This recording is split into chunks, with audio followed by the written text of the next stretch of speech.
Hey, what's up? How's it going, everybody? Welcome to Metal Movies and Brewsky'S Live. I'm your host, Pat Merck. This is our 69th show. So for everyone that's going to be watching at the end on the replay, it's been a crazy week, man. We've had two titans, man, of their craft. Ozzy Osbourne and Hulk Hogan has passed away, and I think that they were both, the kings of their craft. Ozzy was they call him the Prince of Darkness, but he was the King of Darkness as far as I'm concerned. I remember the first time I ever heard him was probably maybe second grade. It was probably Iron Man.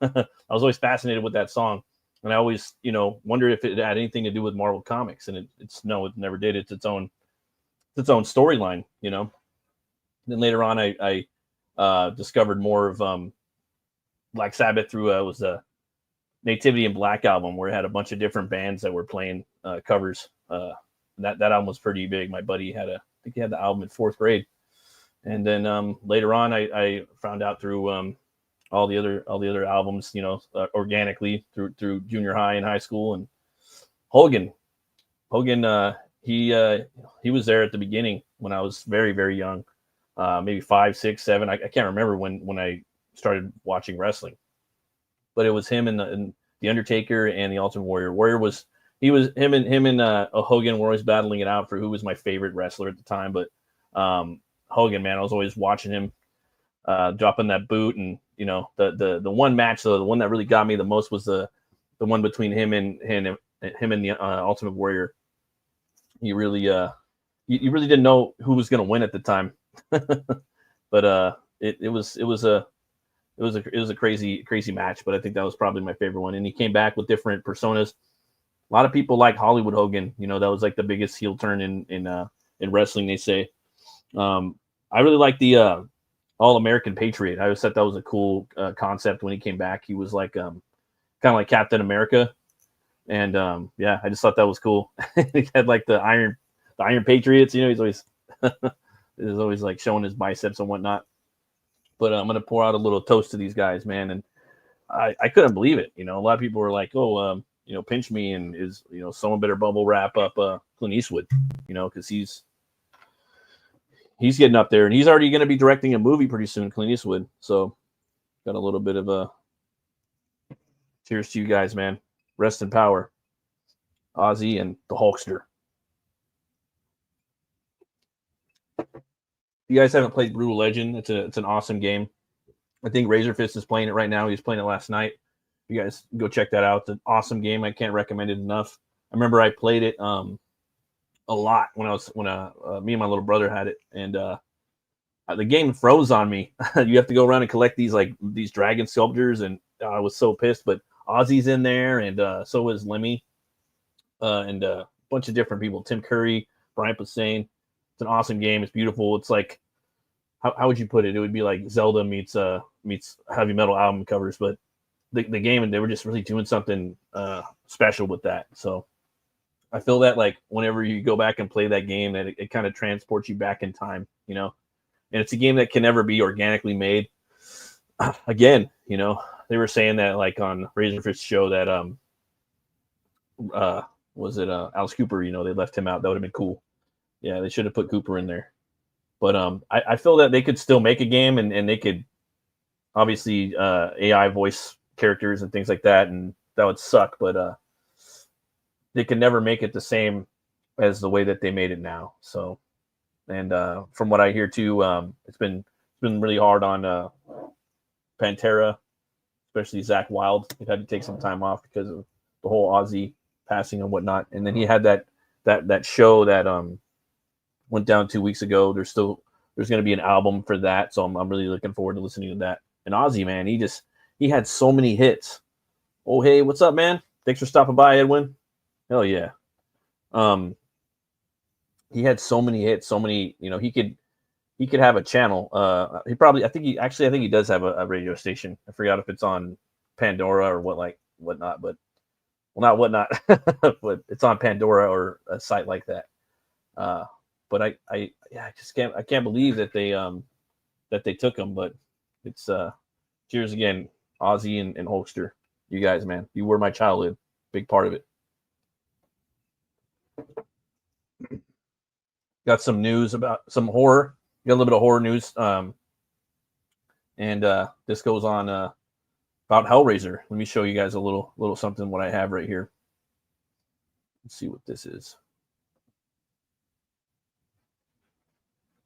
The Hellraiser video game, man. It's coming out.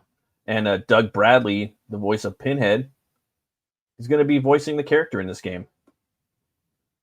So let me see right here if it's showing. We're going a little slow today, so it should be popping up any second. Okay. All right, let me see here. All right.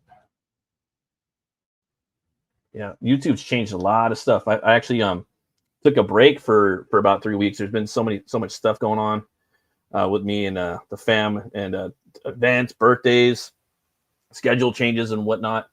And yeah, man, there's so much news going on this week and so many things happening. But we got this this Hellraiser right here. Let me see. Let me check it out and see if it's when I came back to streaming, everything was gone and I had to reset everything up because they really changed things around with StreamYard. So it wasn't the same as I had before. So okay, cool. Yeah, all right, that's good. Here we go. So let's get into reading some of this. Still waiting on it, guys. Let's see here. Yeah. You got to add it to stage. There we go. Crazy. All right.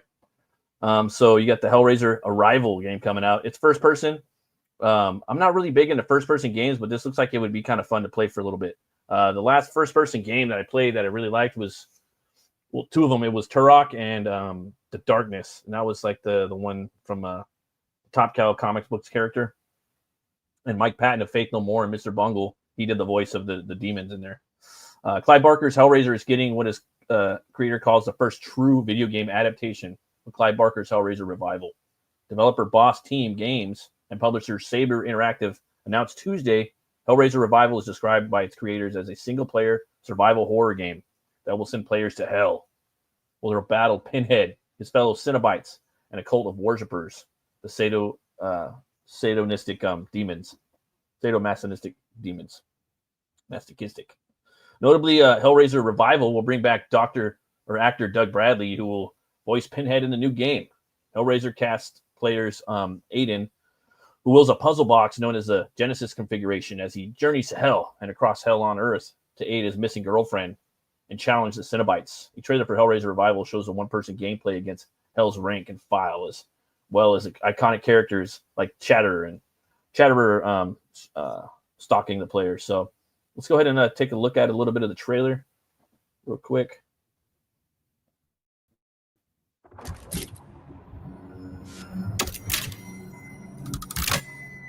You have a void.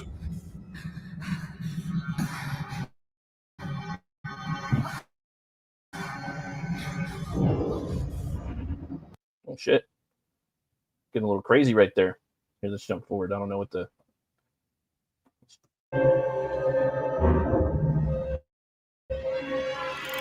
Getting a little hot and heavy. Oh, wow. It thirsts. Yeah, and Clive Barker, man, he's one of the first first creators of the the splatterpunk genre, For excruciating pleasure. Graphics in here look pretty good. I haven't been playing a lot of games, to be honest with you, and there's been so many like horror games that have been coming out. It's been crazy. It's been a real big movement in the horror gaming. Thing we offer.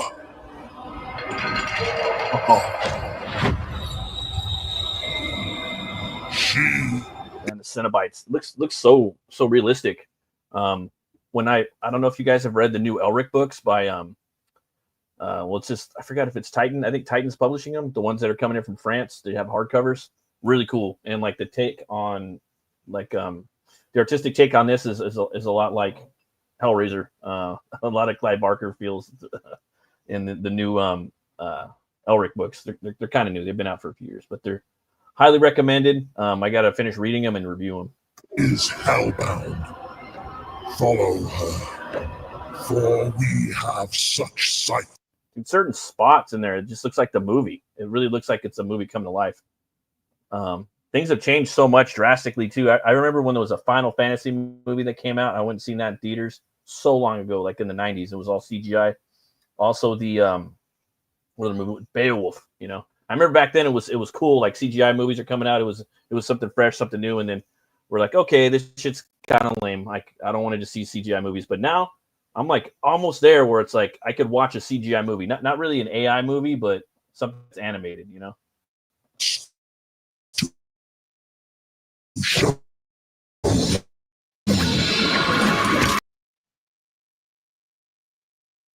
So my favorite Hellraiser movies is Hellraiser 2, and then I like the remake. I don't really like anything after 2. 2 was crazy. They were going to make a Hellraiser TV show that was going to be kind of like Game of Thrones, where you're going to have different hell groups in there. There's a bunch of videos online too about the different lores of Hellraiser. There's so much in there that you could do cinematically that they never even like tapped yet. We went over it too on the show. Some of the concept art that they had for the TV show that never was made. Pinhead in there was he looked pretty crazy though. He had like these big kind of metal rusty nails. He just had like an old like different design. It's almost as if he changed the way he looked as he went through the story. But yeah, this game looks like it'd be a fun play for it's terrifying.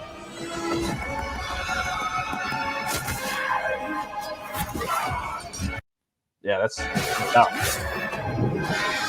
yeah, I would definitely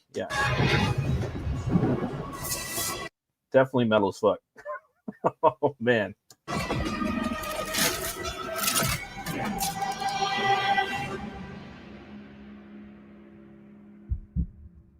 I'm glad that we still got I'm glad that we still got Clyde Barker, man.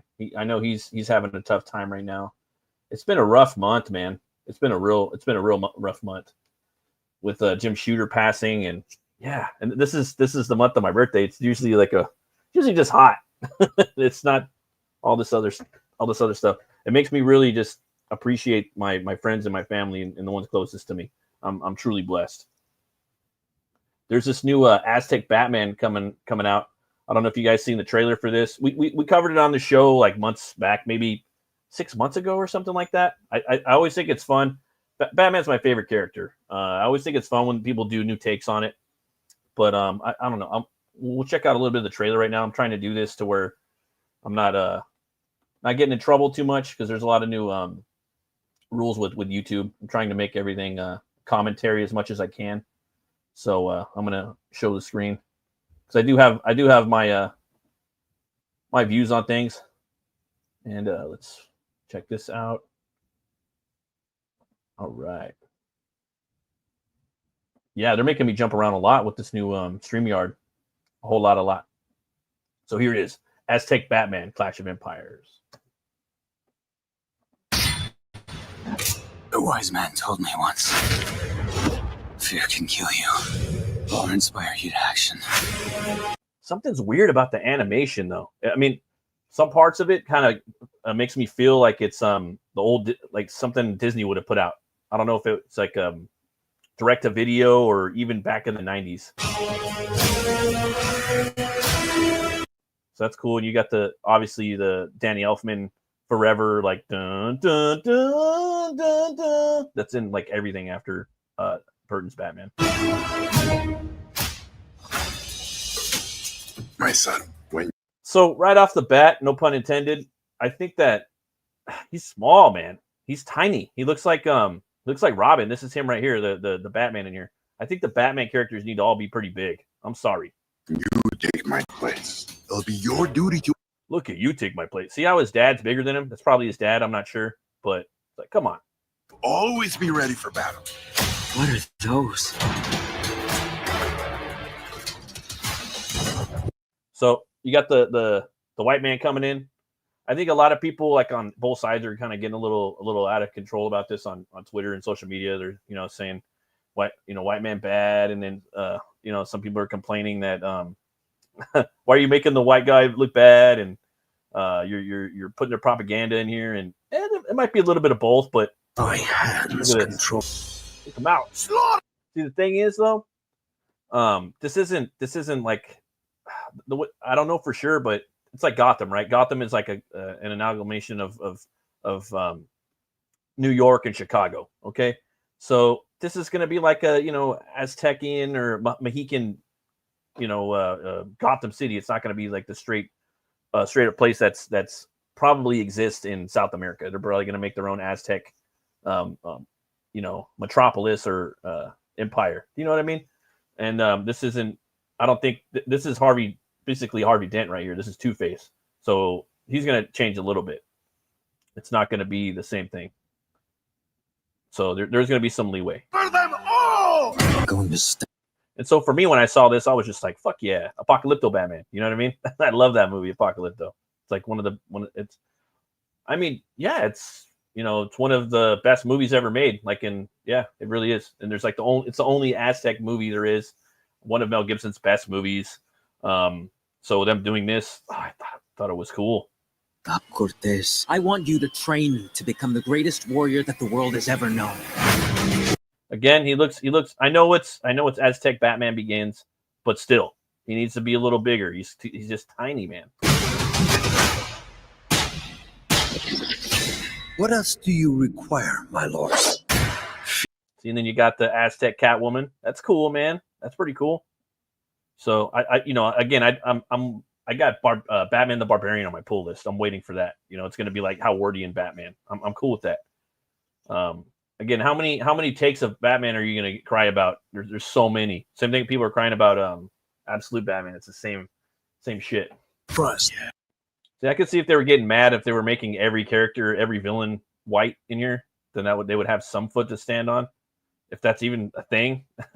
It's not, dude. Like, for me, if I was drawing this and writing the story, I would have some white guys in here. I would have some Spaniards in here. Why? Because it's cool. It's fucking cool. It's cowboys and Indians. It's Mohicans and conquistadors. It is what it is. You know what I mean? It's knights and dragons. It's part of the genre of that. It's slowly becoming a genre. You got to have the two. Okay, whether we like it or not. We're not those people. We didn't. We're not that. It's not that time. So.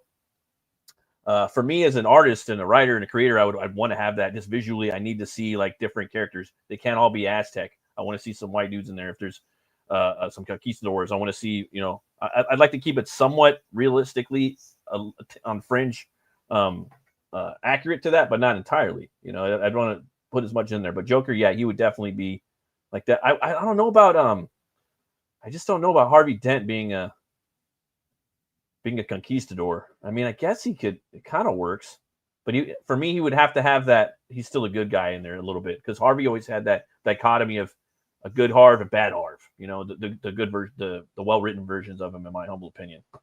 See, and then you got Poison Ivy in there. You got the the sorceress. There's so much you could do too with this lore. It's just ready. It's rich with just ready to. I mean, we got Ninja Batman. You know, I don't know. I think it's just because it wasn't so close to history, and then the whole thing with like Trump and ICE and all that shit. I think people are just it's kind of landing right now in the zeitgeist at a wrong time. This movie probably. See, that shit looks dope.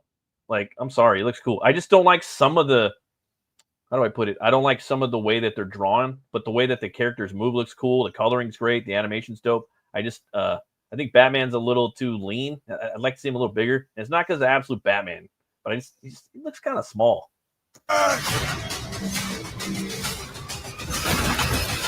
yeah, I'm down to check it out. You know, you're kind of limited to what you have back then. You, as far like you can have a couple of like empires, right? You have the Mohicans that are in the main city, and then you have the Mayans, and then there's also all the like tribes that are out in the jungle that they would enslave to before even the conquistadors came, because there was all those different tribes in South America. So you could do a bunch of them. So a lot of them look similar. That's why you gotta have some visual palette cleansing. Bring in the conquistadors, make it a little different. You know, maybe bring in some I don't know, maybe bring in some people from some Native Americans, some Indians up there. You know, but there's a new Batman movie cartoon coming out, which I'm looking forward to watching. I'm excited to watch that. You know, like I said 6 months ago when we were talking about it, it looks fun. I got some more horror news for you guys. Some Freddy news. Also, real quick, there's a channel called Talks from the Crypt. I don't know if they're in conjunction with Tales from the Crypt, but they definitely got what's his name, the Crypt Keeper in there, and the actor that does his voice. His name escapes me. Some people actually, I hear you can get a hold of him. He's hireable to do stuff for you. And yeah, the guy's got Kane Hodder on there, and Adam Green, and Bill Moseley is talking about their movies with Texas Chainsaw Massacre, and also all the Jason movies and whatnot. House of Thousand Corpses. Pretty cool interviews. They're really long. But right here we have the new Friday the 13th. Kind of like a trailer, but not really. It's going to be a vignette. It's going to be like probably a 3-minute movie or something like that. I don't know. But let me show you guys. Let me show you what's cooking on this front. when I saw it, I didn't know what to think, because basically, Jason, I don't know. After we've seen him in the last two movies, he's just been this hulking like juggernaut, you know. And now it looks like they're kind of going in the opposite route. They want to make him more like a teenager, which I guess is the right way to do it if you're going to build it from the ground up, you know, from a cornerstone, from a Paramount. Let's see here. Let me go up here real quick. Yeah, so that's him right there. He looks like a little younger. They're calling it the Jason verse because there's a bunch of like legal mumbo jumbo going on. They're making a Crystal Lake TV show, and then they're also making a this little vignette right here called Sweet Revenge. So for some reason it's not letting me show it. Let me try it one more time.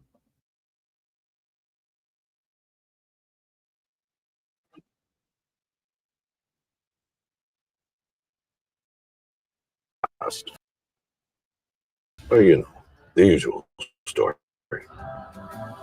Revenge. Sorry guys, let me put that back.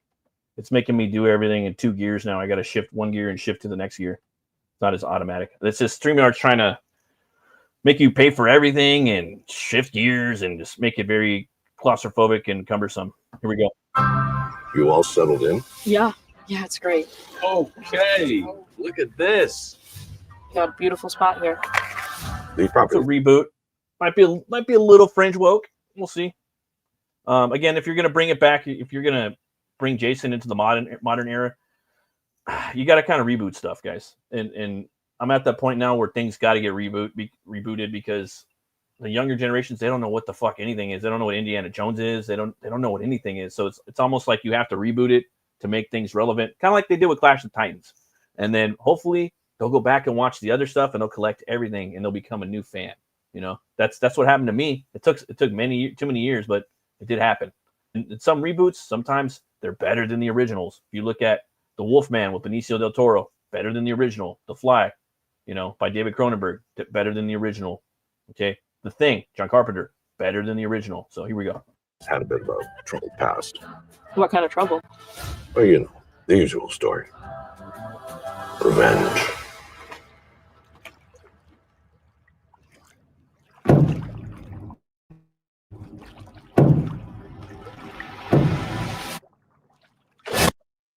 Oh, so you got Jason.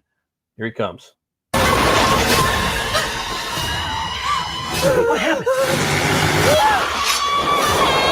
So this is going to be a vignette. No one really knows how long this is going to be, but it's probably going to be like 20 minutes long. I'm thinking it's going to be about 20 minutes, maybe 30 minutes. And it's just kind of a thing to get the fans prepared for Jason stuff. I don't know. It's weird because they're making 2 TV shows and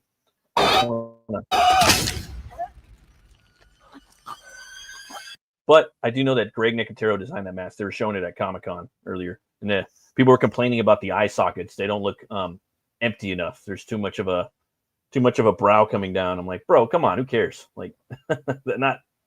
I don't know. Like people trip over the smallest shit sometimes. Anyway. You kids have fun.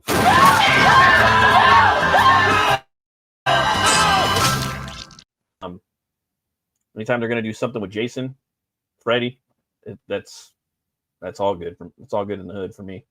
I was checking out something on TikTok. Some dude was saying that what's your favorite or I'm sorry, who would you cast as a new Freddy? And for me, I used to say Liam Neeson. I know it's kind of weird and he's taller and whatnot, but I was like, yeah, that'd be kind of cool. But now a lot of people are like, you know, Richard Brake because of all the zombie movies and whatnot, and you know, he's always like a go-to. Christian Bale, that's one. Steve Buscemi, you know. But for me, I saw a lot of people like one that just I'm always thinking it's the same guy. Like for a lot of roles, he's perfect, but he's kind of a superstar. But no one really thinks about him that much because he's just so obvious. It just goes. It's like the Ben Affleck thing. Like everybody, no one thought of Ben Affleck as Batman, but he looks like Jim Lee Batman. He's perfect. Okay, so for Freddy and for the Joker, I think that Tom Hiddleston would be perfect. He's perfect for Freddy, or he's got the face and he can do it all. So I think he'd be a perfect Freddy. I want to share I'm going to share a campaign right now. This one just launched about a week ago. Let's see here. Let me go ahead and share screen. Start getting into my new gear dropping phase. All right. And there we go. So right here we got The Atlantean. This is by Russ Leach and Randy Zimmerman. For fans of Robert E. Howard, you guys are going to love this. This is a continuation pastiche comic book, magazine style, like Savage Sword of Conan. And it's taken from the first ever written sword and sorcery story by Robert E. Howard, The Shadow Kingdom. And it continues that story with Cull of Atlantis and his buddy Brule, the Spear Slayer. And they're going around basically kicking ass. They're taking out all of the Serpent Men. Okay. And what they're doing with the story, man, they're keeping faithful to Howard, and they're doing it slowly. They're making it entertaining. The book is beautiful. It's magazine size. It's got a nice spine on it. It's really like its own monster. They really created something very beautiful. The pages are big, lush, black and white. And yeah, man, there's really this the zeitgeist right now is really Howard hungry is what I would say. They went Cole, they went Conan, they went Solomon Kane, they went everything Howard right now. So and these guys are actually doing a great job of doing it. This is going to be like 50 plus pages. This is number 3. You guys could get in here right now. You got the first tier right here for $15. That's the one I got because I already own everything. When you back this for all tiers on here, you're going to get this free print right here on the left hand side, and that is the cover art without all the trade dress on it. So it's like a virgin cover, but art. And yeah, man, get in here now. That's the whole point. You get in here, you want to help these guys fund this stuff. You guys get the first print, you get the print as well, as opposed to going to Amazon and buying it or buying it off Critical Blast or what have you, or other means. So get it here. Yeah, and then also they're gonna have the Shadow Kingdom and issues 1, 2, and 3 comprised into one graphic novel. If you guys want to catch up that way, or you guys could catch up singularly. I think if you got the money, get all 3 and get the book. Fuck it, why not? Right here you have a signed print right here, black and white, of actual art by Russ Leach. Look at this artwork right here, guys. What I like about the artwork in here specifically is that you can see the ink, the different levels, the different tones of black throughout all the artwork in the book. All the gray tones, all the different shades of black, like right here. Love that. I don't know, but for me personally, I just like seeing that. Like this ink dried more here, and just you could see where it's at. You can get a book plus a sketch for $95 right there, which is an awesome deal. And looks like they're selling out a lot of stuff. Original page art for $200 plus shipping, guys. Look at that. Look at him on a horse right there. And I love it. He's got that gladiator sword, that short sword, Cole in here. You got everything there, wrapped it up for $70. Go check it out. We'll play the trailer real quick. He's got that gladiator short sword. That also the Spartans had that short sword too. So he just taking guys out. In the time before Atlantis sank, when the lands of this world were savage and untamed, one man would claim his destiny, seizing his place as a king. After defending his throne and learning the devastating truth of the Serpent Kingdom and its deadly cults, King Cull and his right hand Brule, the Spear Slayer, make a solemn vow to hunt down and destroy the hidden empire of these serpent demons. These are the tales of those journeys. This is The Atlantean. Tales inspired by the brilliance of Robert E. Howard, featuring his first barbarian characters as introduced in the pages of his classic tale, The Shadow Kingdom. Each volume contains beautifully painted covers and around 50 pages of original black and white art and story, featuring classic sword and sorcery adventures you don't want to miss. Join us on these epic adventures and sign up now for news with the email list at russleach.com. Bring your axe and prepare for battle. Hell yeah. I can't speak enough about how awesome this book is. You guys should get in here and back it. And the beauty, the awesome thing about this is they put out 4 books a year. So every quarter, every 3 months, they're dropping a book. And that's 50 pages. And they handle it themselves too. So it's not like you're buying a cold book from another publisher like Marvel or something, and they announce it and then they put it out. It's like, no, like these dudes are putting it out all the time, like boom, boom, boom, boom, boom. You know what I mean? They're not fucking with Diamond or anything like that. The RJ from Critical Blast, he's handling on to that. So you guys can always expect you're going to be getting some swashbuckling, some sword and sorcery, and some ass kicking, you know, from Russ and Randy of Call. So come over here and check this out. Let me put the link in the description so you guys can back it right now. You want to get in on this, and they're going to be delivering it pretty soon. So this is for the third campaign. Be at 3. It's tough. Yeah. All right. So I got a little something. Let's see here. Go ahead and get rid of that. And then I got something right here. Let's see. So many things are clicking off with the new program. This new StreamYard. But I got something for you guys, and definitely I think you're gonna think it's cool. It's also kind of like metal news in a way. The thing what happened is there was a story about, a lot of people know about it, about Hogan saying that he knew Lars from Metallica back in the day, right? And from my understanding, Lars was interviewed on a show. I think it was Howard Stern.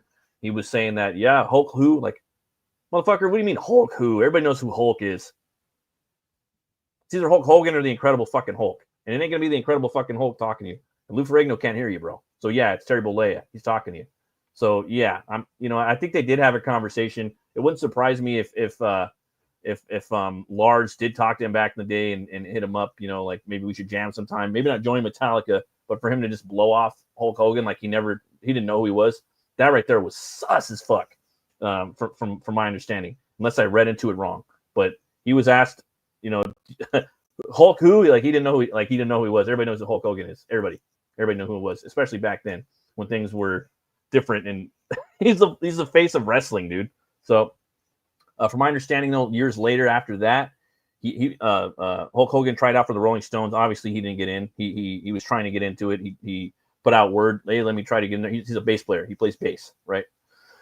He also tried to get into Metallica, so he sent them demo tapes and whatnot. I think he wanted to take a break because he was all fucked up from wrestling. He had all his back was messed up, his knees were messed up, so he probably just wanted to fucking play bass and chill. He got into playing bass like before he got into wrestling, dude. He wanted to play bass and stuff, so he probably wanted to play Metallica. I don't know if he was technically good to play Metallica, but I do know that he knew his shit. So Metallica they can be pretty technical sometimes. So just made my own like ice coffee. There was cold foam in here, but it melted. Yeah, it's all right. It's all right. Not as good. Yeah, it's okay. Not as good as Duncan. But that being said, I have some footage right here of our boy Terry Bollea playing a show. So we're going to show a little bit of that right now in honor of the HULKSTER. So I don't know if any other shows or any other live shows got this right now, but I think you guys might get a kick out of this. I know I didn't. I didn't even watch it up. So he's playing with another band right here. I'm gonna play this ad real quick. Boom. Oh, we got the Biden Golden Patriot right here. Go back to this book right now. I'm gonna play this ad. Yep. We got some. There we go.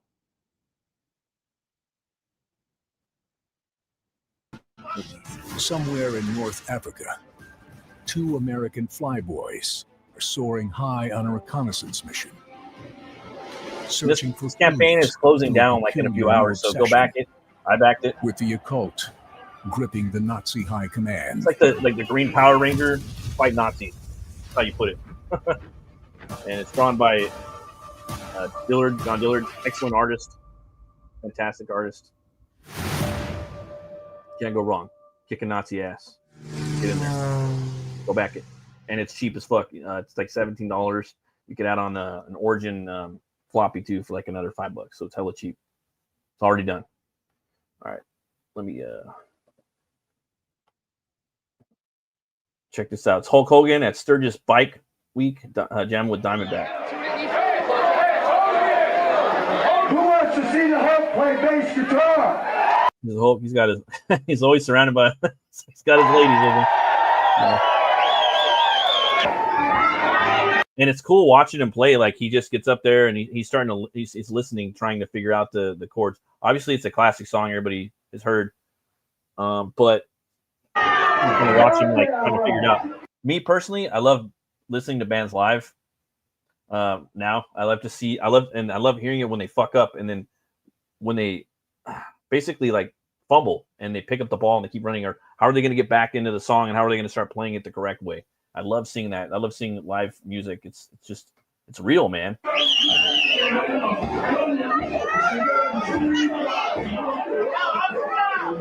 So I don't know, man, to be honest with you about the whole Lars thing. I don't know. I don't feel that like he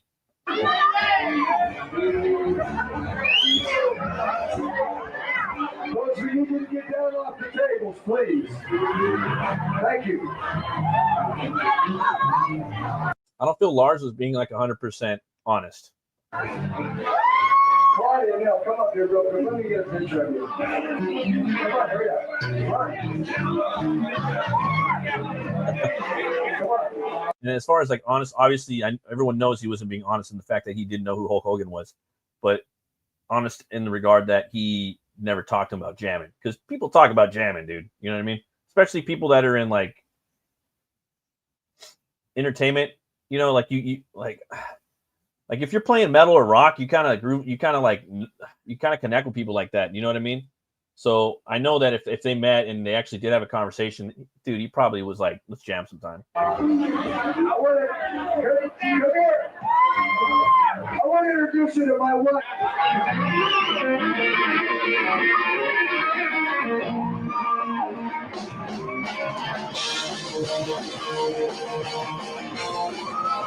So right here you see Terry Bollea. He's Hulk Hogan. He's the Hulkster. He's listening. He's trying to figure out, you know, what's going on. Probably had a couple beers in him. You know what I mean? But he's trying to get that bass line going.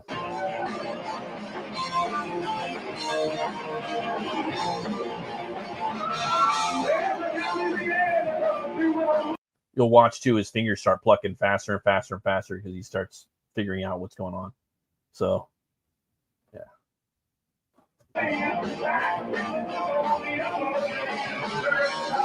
He's learning it right now. He's learning the part.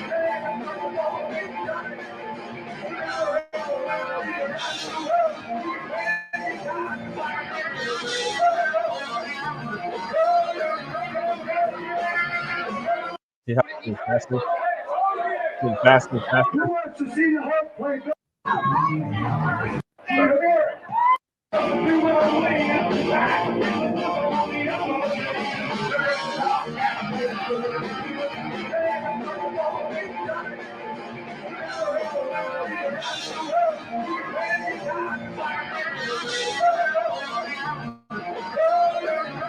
See here, like boom, boom, boom, boom, boom, boom, boom, boom, boom, boom, boom, boom, boom, boom. Like you can hear it.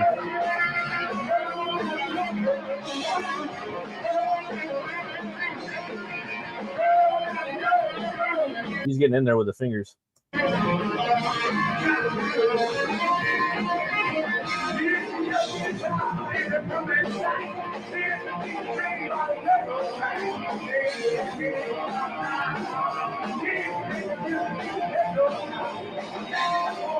I'll put the link in the chat though, so you guys can go watch this performance. It's pretty dope. And it's just like, man, maybe he should have got out of wrestling like a while ago and started just playing some rock, man, playing some metal or playing some rock or just playing some bass in a band. You know, he already fucking did a lot already, and it's sad. Put Hulkster in there. Hulkster playing bass. Let's see here. Okay. All right. Yeah, when I was looking, because someone told me that that he's there's footage of him playing like some I don't know if it was Iron Maiden or Metallica or something like that, and I was looking to see if I don't know, to see if I could find it out there. I didn't see it anywhere, so yeah, but I did find that, and I thought that was That was perfect. So, but yeah, guys. Again, God bless Hulk Hogan and God bless Ozzy Osbourne. Got some more comic news for you guys. You guys ready for some comic news? Got the new Punisher stuff coming out. There's a mini series and a new series. So right here we got the Marvel Knights Punisher. Okay, this has caused some controversy online. That's art by Dan Panosian, and it's written by Jimmy Palmiotti. And Jimmy Palmiotti co-created Marvel Knights with Joe Quesada, which really sparked a kick in the ass of the comic book industry in the day. Yeah, they're revisiting the line with this mini series right here. Kind of looks like John Cena a little bit, but a lot of people are really butthurt with the new Punisher skull because they don't want to see. I mean, yeah, it's not the best design. I'm not a big fan of it, but it's cool. It's okay. It's a little something different. If that's even the Punisher, that might not be the Punisher. That might be somebody else. Okay. Looks like they're getting their band back together while Christopher Priest and Joe Quesada are still rolling out the Marvel Knights World to Come. Quesada's Marvel Knights co-founder Jimmy Palmiotti is getting in on the action too with the Marvel Knights Punisher. Set in the same continuity as the World to Come, the 4-issue miniseries will feature art by Dan Panosian. The secret behind Marvel Knights has always been creative alchemy, the perfect blend of raw talent and fearless storytelling, forged by creators who don't flinch when things get intense. Palmiotti said via press release, now, years later, under the iconic Marvel Knights banner that Joe Quesada and I created all those years ago, I'm writing a brand new Punisher series that's being lit on fire by one of the industry's most electrifying artists, the uncomparable Dan Panosian. This is Frank Castle pushed past his limits into uncharted, brutal territory. Dan and I aren't revisiting a legend, we're detonating it. Dan Panosian, the Punisher is raw, apologetic, and full of the type of grit we don't often see anymore in mystery comics. It's honored and privileged to illustrate Jimmy Palmiotti's Marvel Knights return. For all diehard Punisher fans, this one is for you. So that's enough for me. Yeah, I'm excited for this. Here's the cover. Now that might not even be Punisher on the right. Who knows who that is? It probably is, and I don't care if it's. This could be Punisher on the left, or it could be like a wannabe Punisher right over here on the left, right? And oh wait, sorry. There we go. On the left right here. So yeah, Punisher kind of got that John Cena thing going on. But if that's him, that's okay. You know what I mean? Like it's not a big deal. There's been like 40 different Punisher skulls. It's okay. And it's only for one story. So maybe he's stuck somewhere and he's only got the white tape. I don't know. It's definitely doesn't look like it's gonna be the Jason Aaron Punisher where he's a fucking ninja. That I didn't even fuck with because that just put a nail right into the heart and forehead of Frank Castle. And that, frankly, pissed me off when I heard about it. And what he did with Thor, like I said, in my short, that Aaron did do a great Conan story and Savage Sword of Conan, but he fucked up the Punisher, man, and that's like unforgivable. So what these guys are doing, I think that it's going to be a great story. I'm really looking forward to this. So yeah, and Dan Panosian's art, oh man, the way he inks, he's just like on another level. He gets better and better, and a lot of artists don't get better and better. There's really a handful that actually do, but this guy's one of them. So hopefully, I'm an artist that gets better and better with age because I think it's a gift. It's definitely a gift. So get ready for this Punisher miniseries. I think it's coming out in October or September. It's called The World to Come. So. And I'm all about like this miniseries. I actually, if I feel that if you're not gonna have an ongoing comic book for at least 5 years, 4 years tops, with the same writer and artist, then just fucking make like a little miniseries and that's it. Don't call it like number 1 or anything like that. Just this is the Punisher, Skull and Bones, or this is the Punisher, Bullet to the Head, or something. I don't know. Do like a 4-issue or just a little miniseries. One and done story and let another team handle it. So that's the problem with comics, and that's why manga is kicking comic books asses, is because they have their continuity, and we stopped doing these 5-year runs. So I'm looking forward to this, and we do know that this has sat on the shelf for about 3 years. The story's been done, this art's been done. It's just with all the woke propaganda and whatnot that was coming through at the time, they wanted to destroy Frank Castle because he had the skull that was simpatico with cops and also armed forces. And then, like I said before, a lot of good people wear the skull, a lot of bad people have worn it sometimes. It is what it is. And that's a skull from the Thomas Jane movie. It's not even the real fucking Punisher skull. So I don't even know why people in any regard are getting mad about it. So for me, my favorite skull is just the classic one, though. There's been a lot of good skulls. So, but yeah, that's all I gotta say about that. It is kind of annoying. There's a lot of crazy stuff going on though right now, man. A lot of news too. I think a lot of it too has to do with that it's Comic-Con weekend. But I do have some more Batman news for you guys. I think this looks kind of interesting, and it's actually something that I thought of 10 years ago, but not exactly. I think if you're a Batman fan and you're a writer, you probably got a Batman story you've written already, or there's one back there like kicking around in your brain. I know that for me, like I definitely came up with a Batman story. I wrote a story. I didn't write a script. I wouldn't write a script unless it was going to get lit. But definitely came up with some designs. They look okay. They're a little amateurish, but if I were to redraw them now, they would look cool. Let me show you this new book that's coming out though. It's called it's this new Batman story where he's facing off against different Batman, and they're actually the Robins. Like once the Robins grew up, they become the Knights. So this one right here is called Batman will face off against Robins in upcoming Night Fight. So this one's called Night Fight.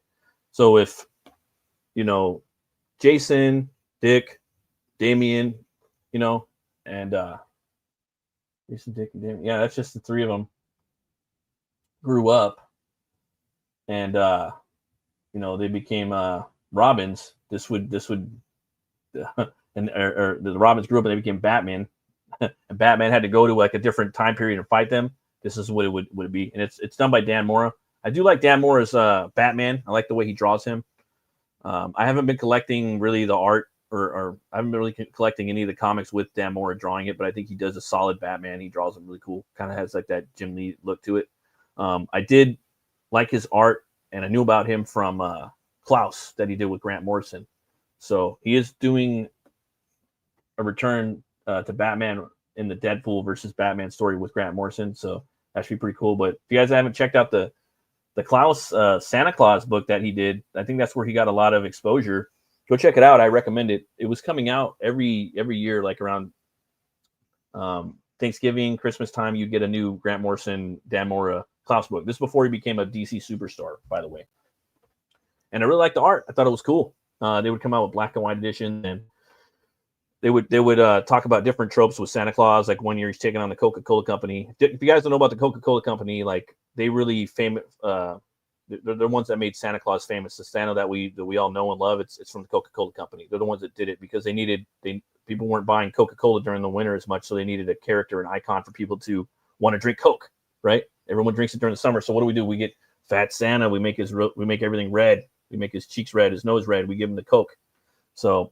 And one of the stories that Morrison wrote, he's taking him on, Klaus, and he's like this Viking shamanistic, kind of Eastern European inspired Santa Claus, and he's instead of the reindeer, he's got wolves, that pull the sleigh, and he fights Krampus in there, of course, and a werewolf in one issue. It's really great. It's a really great series. I wish they would put one out every year, but it's hard. I can only imagine how hard it is to put out a comic book, that year. And what I like about his art, he just nails those lines, man. Like the simplicity of his art, but it's also the technicality. I think people are going to be talking about Mora for a long time.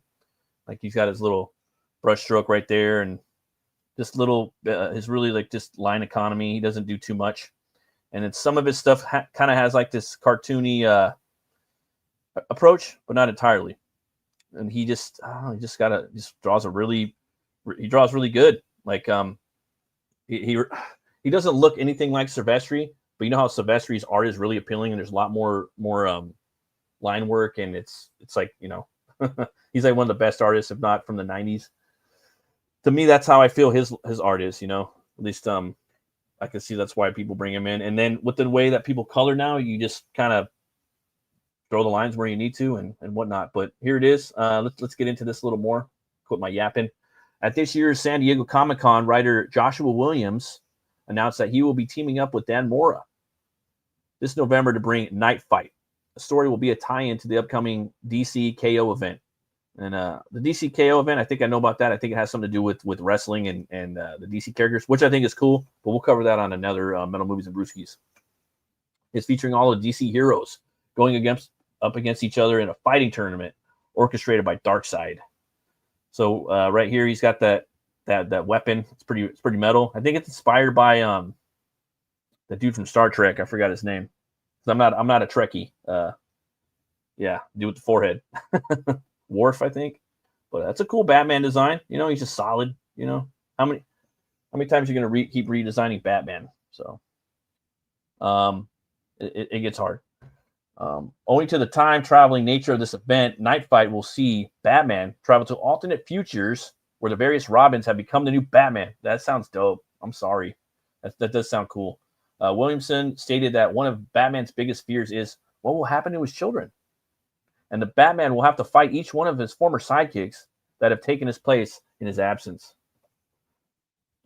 But we don't know many details yet. Apparently, this is an idea that has been floating around for a while, according to an interview with GameStar in 2024 with Tom King, that said Night Fight was first brought up at a retreat with various Batman creators. So yeah, I did hear about that. A lot of different Batman creators, they're like, "Hey, dude, this is awesome. If you don't want to do it, I'll do it. You know, I'll write this story. It's fucking cool." You know what I mean? Sometimes things are cheeseball, but yes, sometimes it's just fun. You want to read a story that's like that. You know, some people don't like wrestling with comics, but I think it's pretty cool. I just like wrestling movies, wrestling and comics. I think they go great together. Dual Powerbomb's great. I like that movie Ready to Rumble. I think it's awesome. The Wrestler with Mickey Rourke. Again, it's a dramatic movie, but I think it's cool. And I also think comic books and wrestling are very similar in the fact that you have your heroes and your villains. Okay, you got your heels, you know, and then you got your faces. So I think that making a DC version of that where it kind of that happens, it's not a bad idea. Then Marvel's going to do it too. Marvel will do it. You know, it's going to happen. Even if it's not a success, Marvel will do it because they just need to keep needing new ideas and whatnot. You know, I wouldn't be surprised if they do like a Power Ranger thing, like style. You know, or was it? I forgot the name of the genre, but where there's like Marvel style Power Rangers and DC style Power Rangers, like turning into big, you know, Zords and you know, combining that shit. You know, I could see them doing that. It will happen. It will happen because the writers that are around nowadays, they watch that shit on TV, so it'll probably happen one day. If I'm thinking about it, then other people are thinking about it. That's just the rule. That's the rule of thumb, you know. So, and then we got let's see here. Got another campaign right here. I wanted to show you guys. It just launched. I think it launched today. It might have launched yesterday. I think it did today. Let me go ahead and share my screen right now. You guys got to get out there and back these books. This guy delivers too. I believe he's delivered on every campaign so far, as far as I know. So go ahead and check this one out. It's Phenomenova. This is issue number 3. See, like right now I shared it and it's not showing it, so I got to do this other gear and show it right here. All right. So right here, Phenomena Nova issue 3. We've had this by written by Von Coleman, and he's been on here before. I've talked about his universe with him a few times, and the books are getting bigger and bigger and more epic. Phenomena Nova features or issue 3 features the grand debut of a title superhero team, Phenomena Nova, as well as a team of villains, the Stormbearers. Witness the nuclear reactor heist play out in full and learn what happened. Issue 3 will boast 43 fully colored pages of story and will be 40 pages total, or 48 pages total. The campaign is set to launch on August 1st, so it's going to be launching pretty soon. I thought it was launched today, but yeah, it's launching soon, and they have all these cool covers right here. A lot of good ones. Got one right here by pair of Berg. That looks really cool. This guy's kicking some ass right here. So yeah, I thought it launched already. Okay, so it's going to be launching soon. You guys could sign up and get notified when it does launch. So let me put that link in the chat for you guys. Sign up for.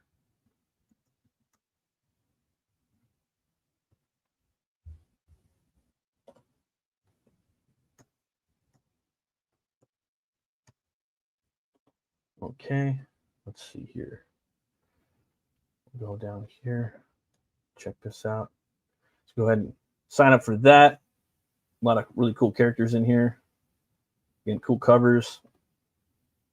Yeah. And then yeah, I'll do a little metal break right now. And I got a song for you guys from Omnium Gatherum. Let's see here.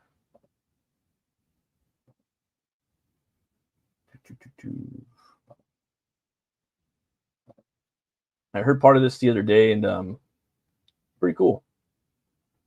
So let me get this set up for you.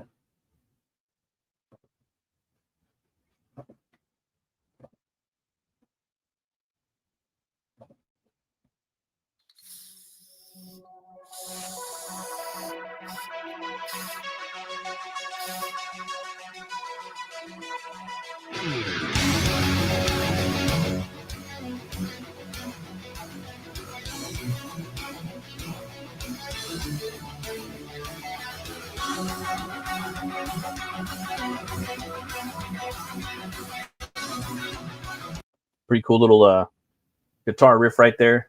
You know, these guys are definitely pulling out some metal, melodic death metal. That's my favorite, hands down, my favorite genre of metal.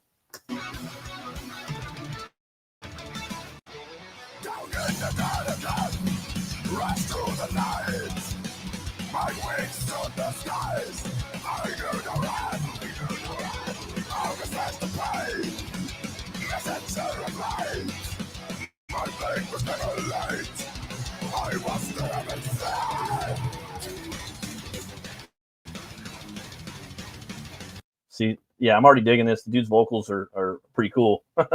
He sounds very, very pissed off. Like, I don't know, there's people that growl and scream where they don't, I don't know, like they want to sound cool, sort of. Like they don't, it's just, I get these vibes off certain singers where they just doesn't sound, for me, I could feel the hate in him, if that makes sense. And it sounds cool too.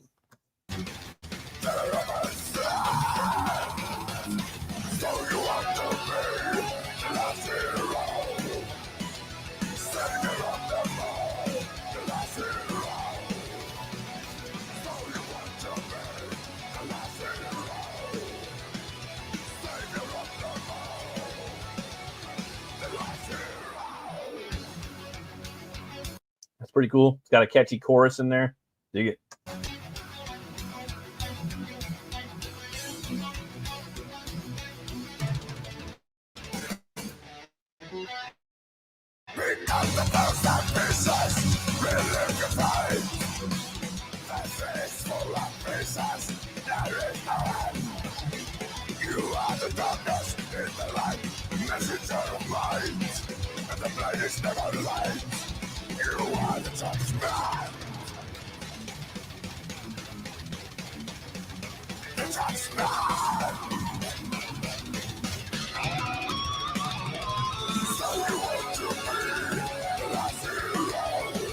Yeah, that's a pretty catchy chorus. So you want to be the last hero. You can understand him too. It's yeah, I'm digging this.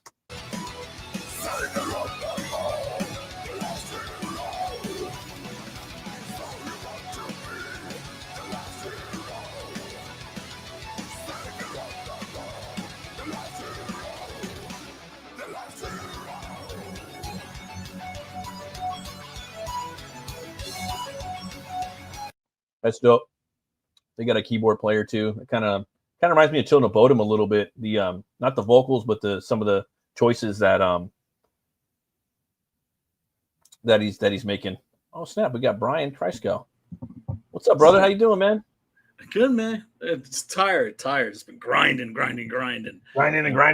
Yeah. I'm It's finally got finished finally got off work for the day. Oh shit, brutal, man. That's brutal. Yeah, it's all right though. But sorry that I'm late and everything. But Nah, man, that's cool. good I to haven't see you do. done the show in like 3 weeks, so I've been real busy myself, and I know. yeah, just checking out this band called Omnium Gatherum. Have you ever heard them before? No, I have not actually. They're pretty dope. Here, check them out. What I'm really curious about is isn't there a new Sodom record coming out? What's who? I said, isn't there a new Sodom What record coming out? Sodom. Sodom. Probably. You know Sodom, right? I haven't heard it yet. Yeah, they're like OGs from back in the Dizzle. Real OGs. All the bands that I listen to fucking love that band. Yep. In the Sign of Evil. That fucking EP was the shit when that came out. You know what? I think that might have already came out, the new album, to be honest, now that I'm thinking about it. Oh, no shit. These guys are pretty dope, though. Also, Tom Angel Ripper does not get, at least I don't think, you're much more immersed in the metal subculture than I am. You know that bleh is a thing, right? Yeah. Is it acknowledged that he was the first guy in metal to go bleh? There's always, if someone's acknowledged for something, there's always somebody else that did it around the same time, I've noticed. For every fucking thing. Yeah. It's like a comic book. It's like a comic book concept, you know? He invented that shit. That's all I'm saying. The same way, because he would go bleh, the same way that Tom Angel Ripper would go ooh, ooh, and hey. I'll check this rest of the song out real quick. Oh yeah. Don't let me interrupt the video. What up, John? Right in. A little bit of Children of Bodom in there too. I don't know if you ever listened to Children of Bodom. Do you remember those guys, Children of Bodom? Yeah, most definitely. What's up, John? Oh yeah. Yeah, man. This guy's definitely doing some. They're doing some Children of Bodom shit. Flying V. Nowhere near as cool as the one that Preston knows.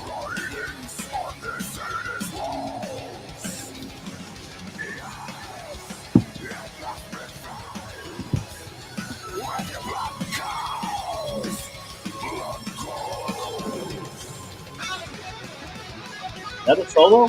Oh yeah.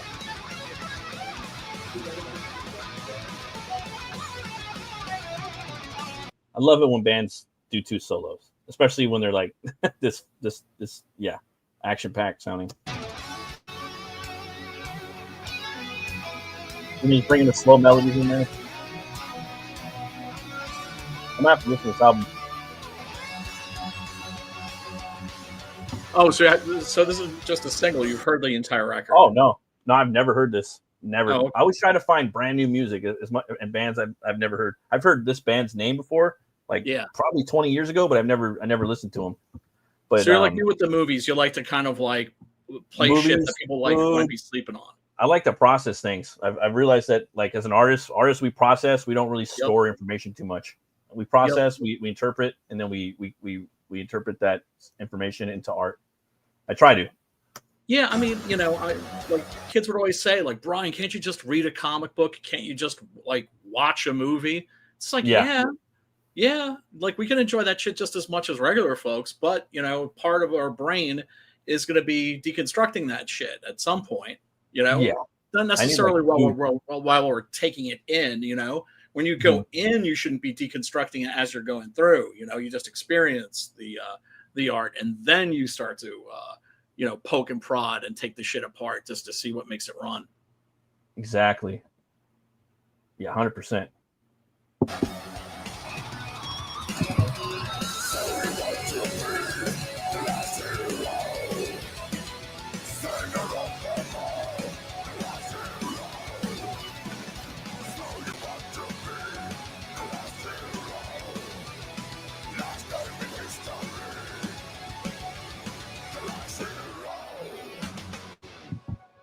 Yeah, I'm digging that. That's my shit right there. Do you remember a band called Children of Bodom back in the day? Like 20 years ago? Yeah. Oh, okay. I was lucky enough to see them before the dude died, They're fucking good. He hit it hard and put out a bunch of albums, and they got pretty big. I remember seeing them in Soilwork, Lamb of God, and High and Fire, bro, like down in Long Beach. And that was a great show.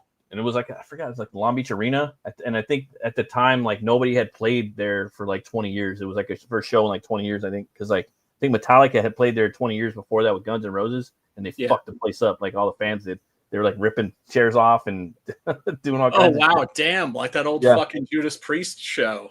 Mm-hmm. You know about that show, right? Like how legendary that was.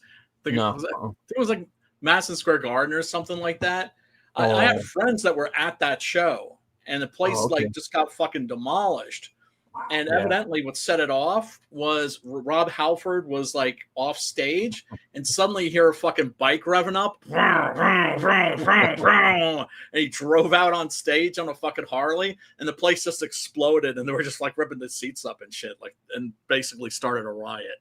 Well, I know he comes out on the Harley a lot, you know. Yeah, but they lost their shit. I can see that, you know.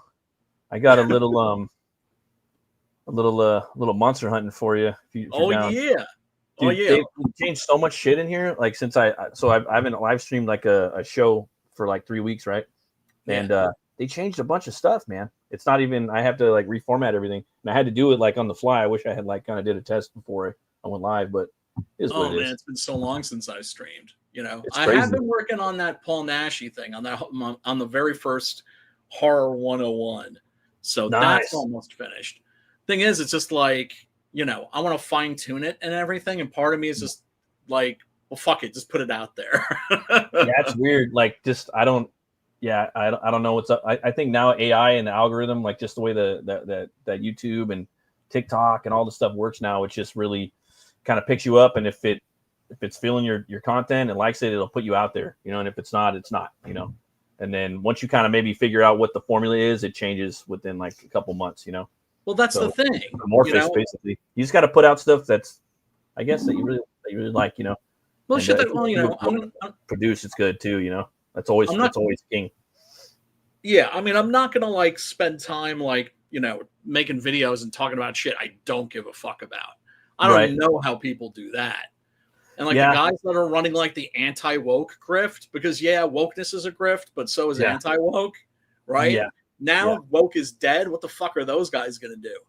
Yeah, I mean, woke is fringe kind of right now. Like it's still around. You know what I mean? And if you look for it, but it's not, dude. So it's like I'm kind of like I have to like for me, I'm like my content is kind of like right in the middle now. I'm noticing a lot. I'm right in the middle on a lot of stuff. A lot of it's like the new Punisher shit, and then the new Aztec Batman. You know, there's a lot of don't get me started on the Aztec Batman, man. So you'll probably with the anti-woke guys on this, and I'll probably disagree with you on that. You know what I mean? And I'll probably disagree with like everyone that we know. You know. Well, like the Aztec Batman thing. Yeah. This is what makes my blood boil about that. You know that the people who wrote that shit did not do their fucking research. I wrote one fucking screenplay about, you know, Mexican vampire mummy, right? That this is like the wrestling thing, Tequila Moonrise, right? But the villain in that is an Aztec vampire mummy, and which all makes sense, by the way. And I read fucking 3 books about the fucking Aztecs. Yeah, just for that one character. And these motherfuckers, I mean, do they know what was going on at the Templo Mayor at that fucking time? That they were fucking killing people night and fucking day? That it was they were ripping people's fucking hearts out, throwing their bodies down the fucking steps, cannibalism and shit. Is any of that going to be in there? Yeah, no, it's not going to be in there. No. So. But the thing is, it's I wouldn't look too much into it. You know what I mean? It's a fucking Batman type thing. You know what I mean? And I know.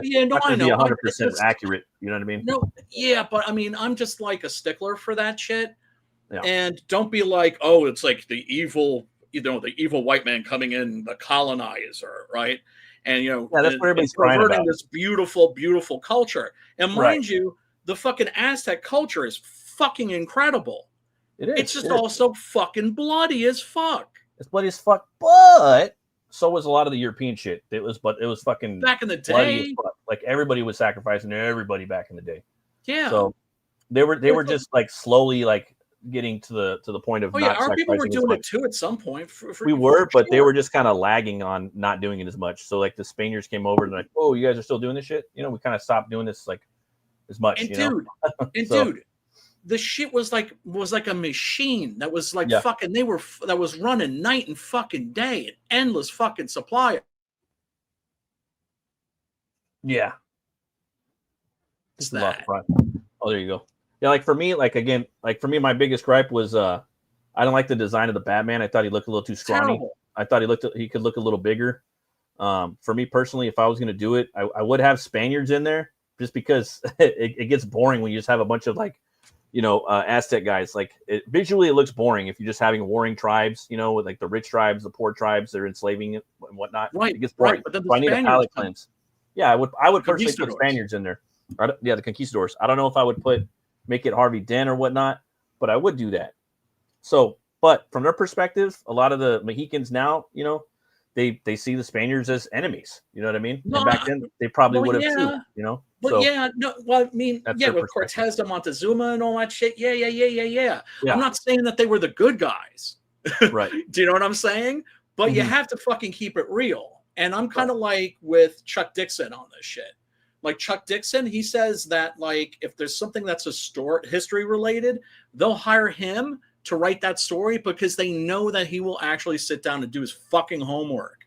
And Yeah, I just I have like get you on zero that. respect to people that don't do their fucking homework. I understand you on that, but they probably did do their homework, but they just didn't want to do that because it's not historically accurate. It's kind of like loosely based. You know what I mean? Just like Gotham isn't historically. No, I get accurate. it. It's like an Elseworld. You know what I mean? It's an Yeah, Elseworld, no, I but get it's it. not I get historically it. accurate. It's kind of based loosely on that, But So also, that's why. but then I the would look of the understand. guy, he looks like, he looks like Namor, not Namor. Yeah, no, he looks weak. He Namor. looks very weak. No, I know that was my biggest thing. He looks fucking weak, And like the Conquistador, like I don't know if I would have made Harvey Dent the Conquistador. I probably would have, but the thing is, like Harvey Dent should be more like, I don't know. He needs to have a good side to him, like the good Harv and the bad Harv. For me, and all the good and all the well-written versions of Harvey Dent, he needs to be a good Harv and a bad Harv. In that regard, he needs to be an Aztec. So he needs to be someone that's in part of their their political structure, And I also think that Most definitely. Batman needs to be a rich kid and he needs to be one of the rich Aztecs, where he probably did some of the sacrificing and stuff like that, and that's just part of the culture. Just like a good example would be like the Northmen. In the Northmen, how they were killing people in the beginning. That was just part of it. Yes, So, that's what I'm saying. They're not putting it in there. That's fine. Whatever. I'm not. It's just and also some kids are gonna watch it. It is kind of maybe. I mean, kids are always gonna watch it, dude. Even if it is PG-13 or rated R, they're gonna sneak in there and shit. Oh yeah. Well, I mean, look. Yeah. I mean, when you were a kid, forbidden fruit. You always wanted the hard shit. I was lucky because I had parents that just did not give a fuck and let me watch anything. And we had HBO back. Like we were the first family on the block to have HBO. So they used to have like these bawdy kind of burlesque shows where you got to see TNA and everything like that. So I was checking all that shit out at a really early age. But it was, but my parents didn't see anything wrong with it because they came from the German culture. And in their culture, it's just like they don't give a fuck about that shit. 100%.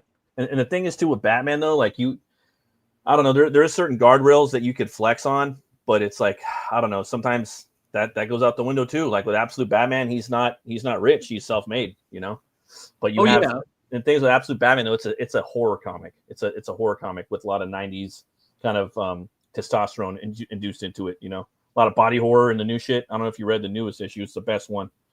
Issue number 10, fucking awesome. Scott Snyder, and he leans into horror. He's great at horror. So if you make him write a Batman horror story, it's going to be dope, And then he asks his kids too, like, what do you want to see with Batman? A lot of the kids, when you're telling about a lot of the characters, oh, he's too LP, or he's, I can't, And so you make him like self-made. That's kind of cool in a way, And the Joker. Well, I get it. It's an Elseworlds, right? It's an Elseworlds, and this is too. So, but for me, like so yeah, we got the Elseworlds. But Brian Kraskow's got his take on Elseworlds Aztec Batman. I got my take on Elseworlds Batman. There's things I would tweak on it too, But I'm gonna watch it. I'm gonna watch it. But it's like, I don't like the design. I mean, the design's cool. I just think he's too scrawny, to be real. It looks like he's like gets a little bigger as he's training throughout the movie, but he's tiny, bro. He needs to be bigger. In what? The cartoon. Oh, yeah. I mean, mind you, like muscle mass doesn't necessarily equal strength. Oh yeah, no, but it's a comic book. I like to see big like buff dudes. It looks cool. I mean, yeah. after a while, you're like, well, it's not Yeah, yeah, realistic, but it's like it's a comic. I Yeah, don't. yeah, I'm yeah. not here. Like, I want the dude should look swole. Looks cool. You know. yeah, yeah, You could stretch it a little bit, like a little bit. Doing so like, if you're doing like Frank Miller Batman, right? Yeah. Which is what was which is basically what Batfleck was. Yeah. Right. Yeah. He got all right muscle mass. Roy Batman. Yeah. Right. Like a beefy fucking yoked Batman, as opposed to somebody that Christian Bale, for instance, was perfectly fine. You don't need somebody. You want somebody that looks like they're fucking ripped, but they don't need to be bulky, but for, it does add to a comic booky feel, because we always grew up with these heavily muscled heroes. There is characters out, there's people out there, there's these personalities out there on social media that have these physiques that fucking do crazy workouts, and they're fast as fuck, and they're monsters. And they're probably roiding too, you know what I mean? And I see them on like TikTok and no, I'm talking. Yeah, well, I mean, like I see him on TikTok. I see him on fucking, you know what I mean, all over the place. And some of them do martial arts. So I'm like, okay, so there can be these big, like Alan Rickman, big gigantic buff dudes doing all the shit, And there's been studies like if Batman were to do what he was going to do, like he'd have to weigh a certain amount of money, but he'd also have to be like kind of linebacker-ish in a way. But could he still pull off the martial arts and the acrobatics?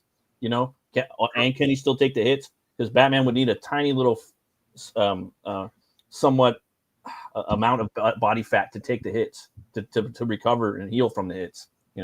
It's crazy. I've seen these videos. But with the absolute Batman, he's like the Mountain from Game of Thrones. That's how big he is, and he's like 24. So he's like 7 foot, or he's 6'7", 400 pounds. And so when you think about it, you're like, how's that possible? And then, what is it? Your boy, Adam Lawson was like, yeah, think about the Mountain from Game of Thrones, and that's how you imagine absolute Batman. So I'm like, okay, and everything in there is a horror character, so they're all horror characters. So you would recommend it? Oh fuck yeah, there is some slow shit in there, but when it's good, it slaps. And then half of his rogues gallery are his friends, and half of them are not. Interesting. So, and at Arkham, well, I don't want to spoil it, but issue 10 where he meets Bane, Bane's fucking crazy. He's like 15, 16 feet tall. He's fucking huge. His veins are coming out of his head. They're like fucking 6 inches wide and shit. But like what he's doing with Bane, what he's doing with Croc, what he's doing with it's just fun, dude. It's just a fun comic book. Very, very comic booky, but horrific at the same time. So that's and then I'm into all the different versions. So not all of them, but I like what I like, and I like different versions. I hear you. All right, now you wanted to go into. I'm going to show you some monster shit. Let's see if I could do this. See if it works.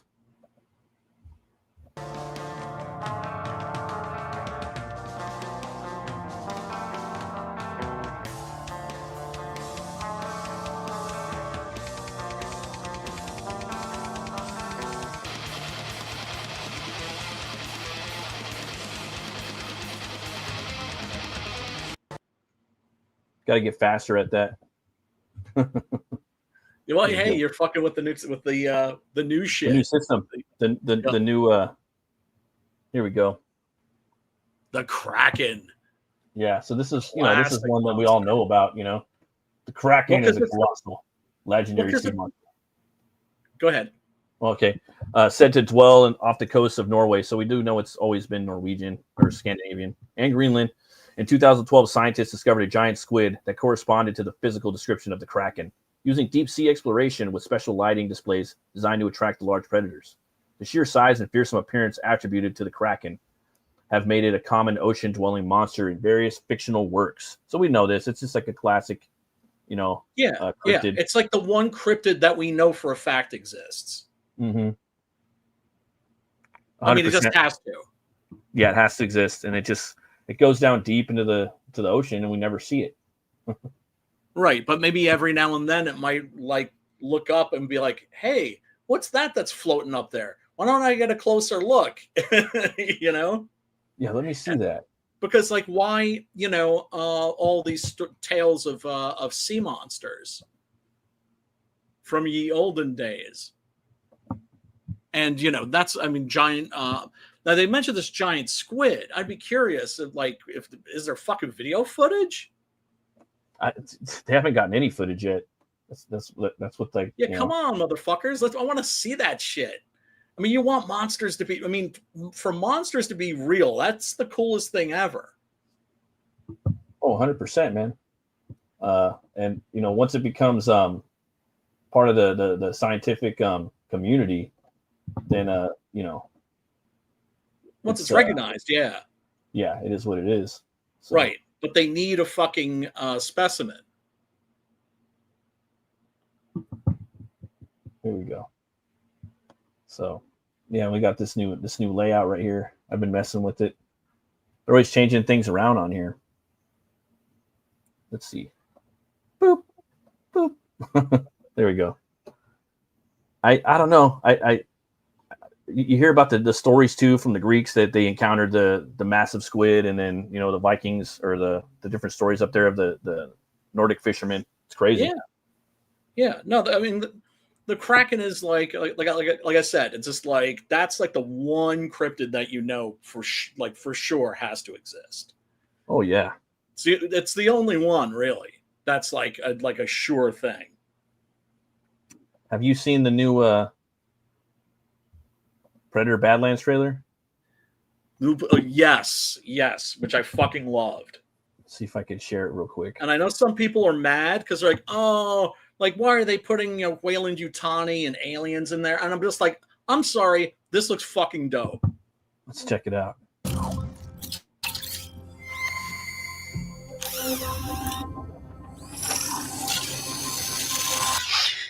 That was fucking cool, right?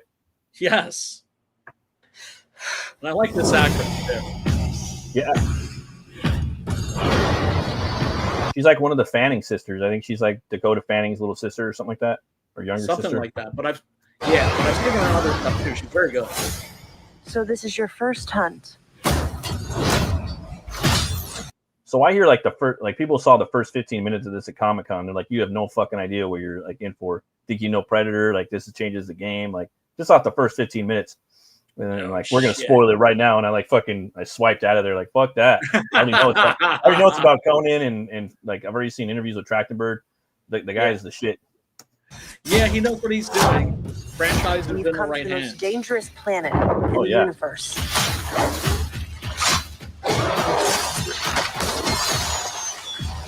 It's like for everybody that played like Concrete Jungle and like the first Predator video games, they're gonna fucking love this movie. It's like the shit that we've been waiting for, Yep.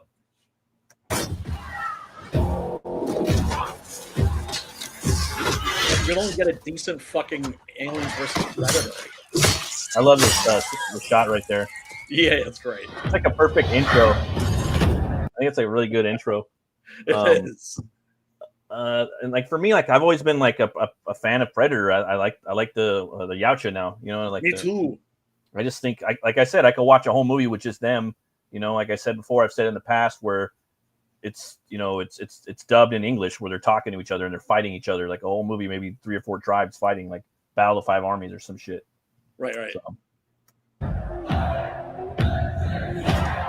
You're after a creature that can't be killed. The definitive apex predator. I could help you. So like I don't know right here if he's taking inspiration from Mike Mignola's The Corpse, the Hellboy story, but I'm all about it, dude. I think that's for sure. And it actually it also reminds me a little bit of this Albert Pyun movie called Knights, where Chris Christopherson is this android and he gets cut in half, and the heroine puts him on her back and gives him 2 swords, and so like when she's fighting, he's literally has her back. Oh, okay. It's actually a really fun movie. I gotta check that out. You probably got it from there. It's good. Damn, that's dope. Well, good luck with your journey.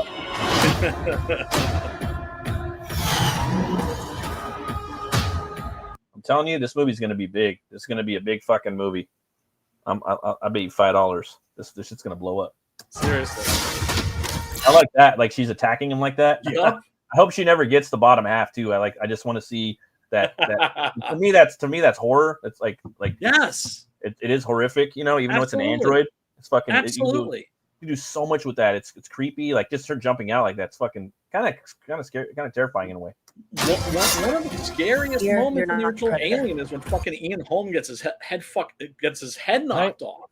And there's just something that's like unnerving when you see blood that's just like white, you know, or just with these weird colors of blood, like in The Fly, you know, all the different bodily fluids. Yeah. That was something I was trying to incorporate with Butch Cleaver, you know, Yep. with Moth Mammon and Butch Cleaver, the yellow Yep. blood and the pink blood. Yep. You're the prey. And you get those other two predators, you know. I don't know if that's his dad and his brother, because his dad banishes him. That's the whole point, and he's got to prove himself. Like that's the main story, you know. Ah, that's probably the scene where he gets banished. Yeah, he gets banished, and he gets in a fight with his brother, I think, and he has to prove himself, and he's on the world, and then there's other like side quest bullshit that's going on, other things in the storyline that are coming in, you know. Who Well, it knows? looks like Wayland-Yutani like trying to grab his ass. You didn't hear the new. Well, I got some news for you after this. Some more Predator news for you. I'm sure everybody knows already, but Oh yeah. what the fuck? He's talking. Predator No, one. So I think that's cool, man. And that was the main reason that he CGI'd the face of the guy. He already It knows works. how to do puppeteering because he did that on Prey. It's the same director, but he wanted a lot. He wanted as many different type of mannerisms he could get out of the actor for this part. And it is Weta. I think I was watching Battle of the Five Armies last night. What they did with what's his name, the comedian Billy, the Scottish guy from Boondock Saints. He plays one of the dwarfs, and he was CGI in there, and I thought it was pretty cool. But I think I kind of see where he's coming from, and it might work in the movie. It might not. But to me, it looks pretty nice. It definitely will.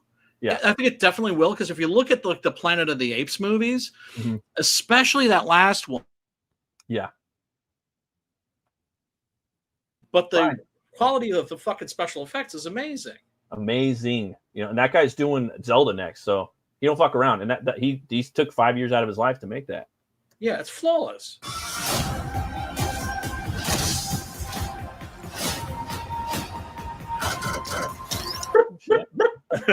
It's like the third time I watched this. I don't want to like spoil too much, but you know, That's this is my like favorite. that's the part that I ran back the most is when he's just busting shots. Yeah, dumping. Yeah, there's something cool about that. Yeah. So he's fighting. I think he's fighting Pops right there. It's probably Pops or his older brother. I have a feeling it might be his older brother or his uncle or something like that. Where he's like, "I'm gonna fuck you up. You disgraced our tribe." Because even Trachtenberg, don't quote me on this, but I watched an interview with him on another channel. He was saying that there's different cultures of predators, you know, which there should be. Yeah, that was introduced in Predators, actually. Yeah, I like that, you know, and they did that in Predators, you know. Yeah, but why should the whole planet be exactly the same? And that's, again, you know, like I like seeing different races and different cultures. You have everybody the same in the story, it gets fucking boring, you know. Right. Now it kind of makes sense why like a lot of Viking movies and stories are usually going different places, you know, because otherwise they're just fighting a bunch of white dudes with red and blonde beards. Right. I mean, I'm cool with that, but we might not be alone in this hunt. That's Sigourney Weaver type fan, you know, thing that people would probably like this, right? Oh shit! Oh, you saw what happened right there. They kind of spoiled it, huh? Looks like he tamed that motherfucker, huh? Unknown. It might be like a 3-way battle. Well, it looked like he tamed that beast that he fought, and now he's fighting that other thing, and she's on his back, which I'm. Or it could be the android. Or it could be the android. It could be something else. That fucking thing. Well, we saw the big beast that he was riding, and it jumps on its face, you know. Mm-hmm. So, yeah, that's pretty cool, man. Yeah, look, I'm sorry, that shit looks dope. Yeah, no, I mean, and Conan, Shadow of the Colossus. I was talking to my little brother the other day. I'm like, we're talking about this movie. I'm like, hey, you remember Shadow of the Colossus? You used to play that? He's like, yeah, dude. And I'm like, yeah, I remember. I used to watch you playing it because I was kind of like not, for whatever reason, I was probably playing music, or I just didn't want to, because you have to devote time to video games sometimes, and I just didn't want to. But I would watch him at that point, and I was just like, this game's cool. And I remember it was the first time where you could actually see like what a god would look like if you had to fight one, like an actual god, you know, like a Galactus style kaiju monster, a Colossus, you know. Yep. And he was saying that Trachtenberg was saying, yeah, Shadow the Colossus, Conan the Barbarian, Shane, and Drax the Destroyer. Those like the 4 main influences of this. And I'm just like, man, that's to me, that's even cooler than what I wanted. Yeah, it is. Yeah, it is. So I think this movie is going to blow the fuck up. I really do. I think it's going to be like a sleeper. And I think Sony, they're slowly starting to put more money, and they're really doing new things. Like, did you hear about the news with the Killer of Killers? I don't know if it's true or not. I was going to go check it out last night, but I got caught up with another movie. What's up? Supposedly, like, it's already aired. On, 7 p.m. last night on Hulu. So my question is the extended cut, is it just like a shot of like these containment cells, and one of them says Dutch and the other one says Harrigan? So what I've seen on Twitter, it shows their faces. It's that, and it shows their faces. They're animated. So you see animated Dutch and animated Glover.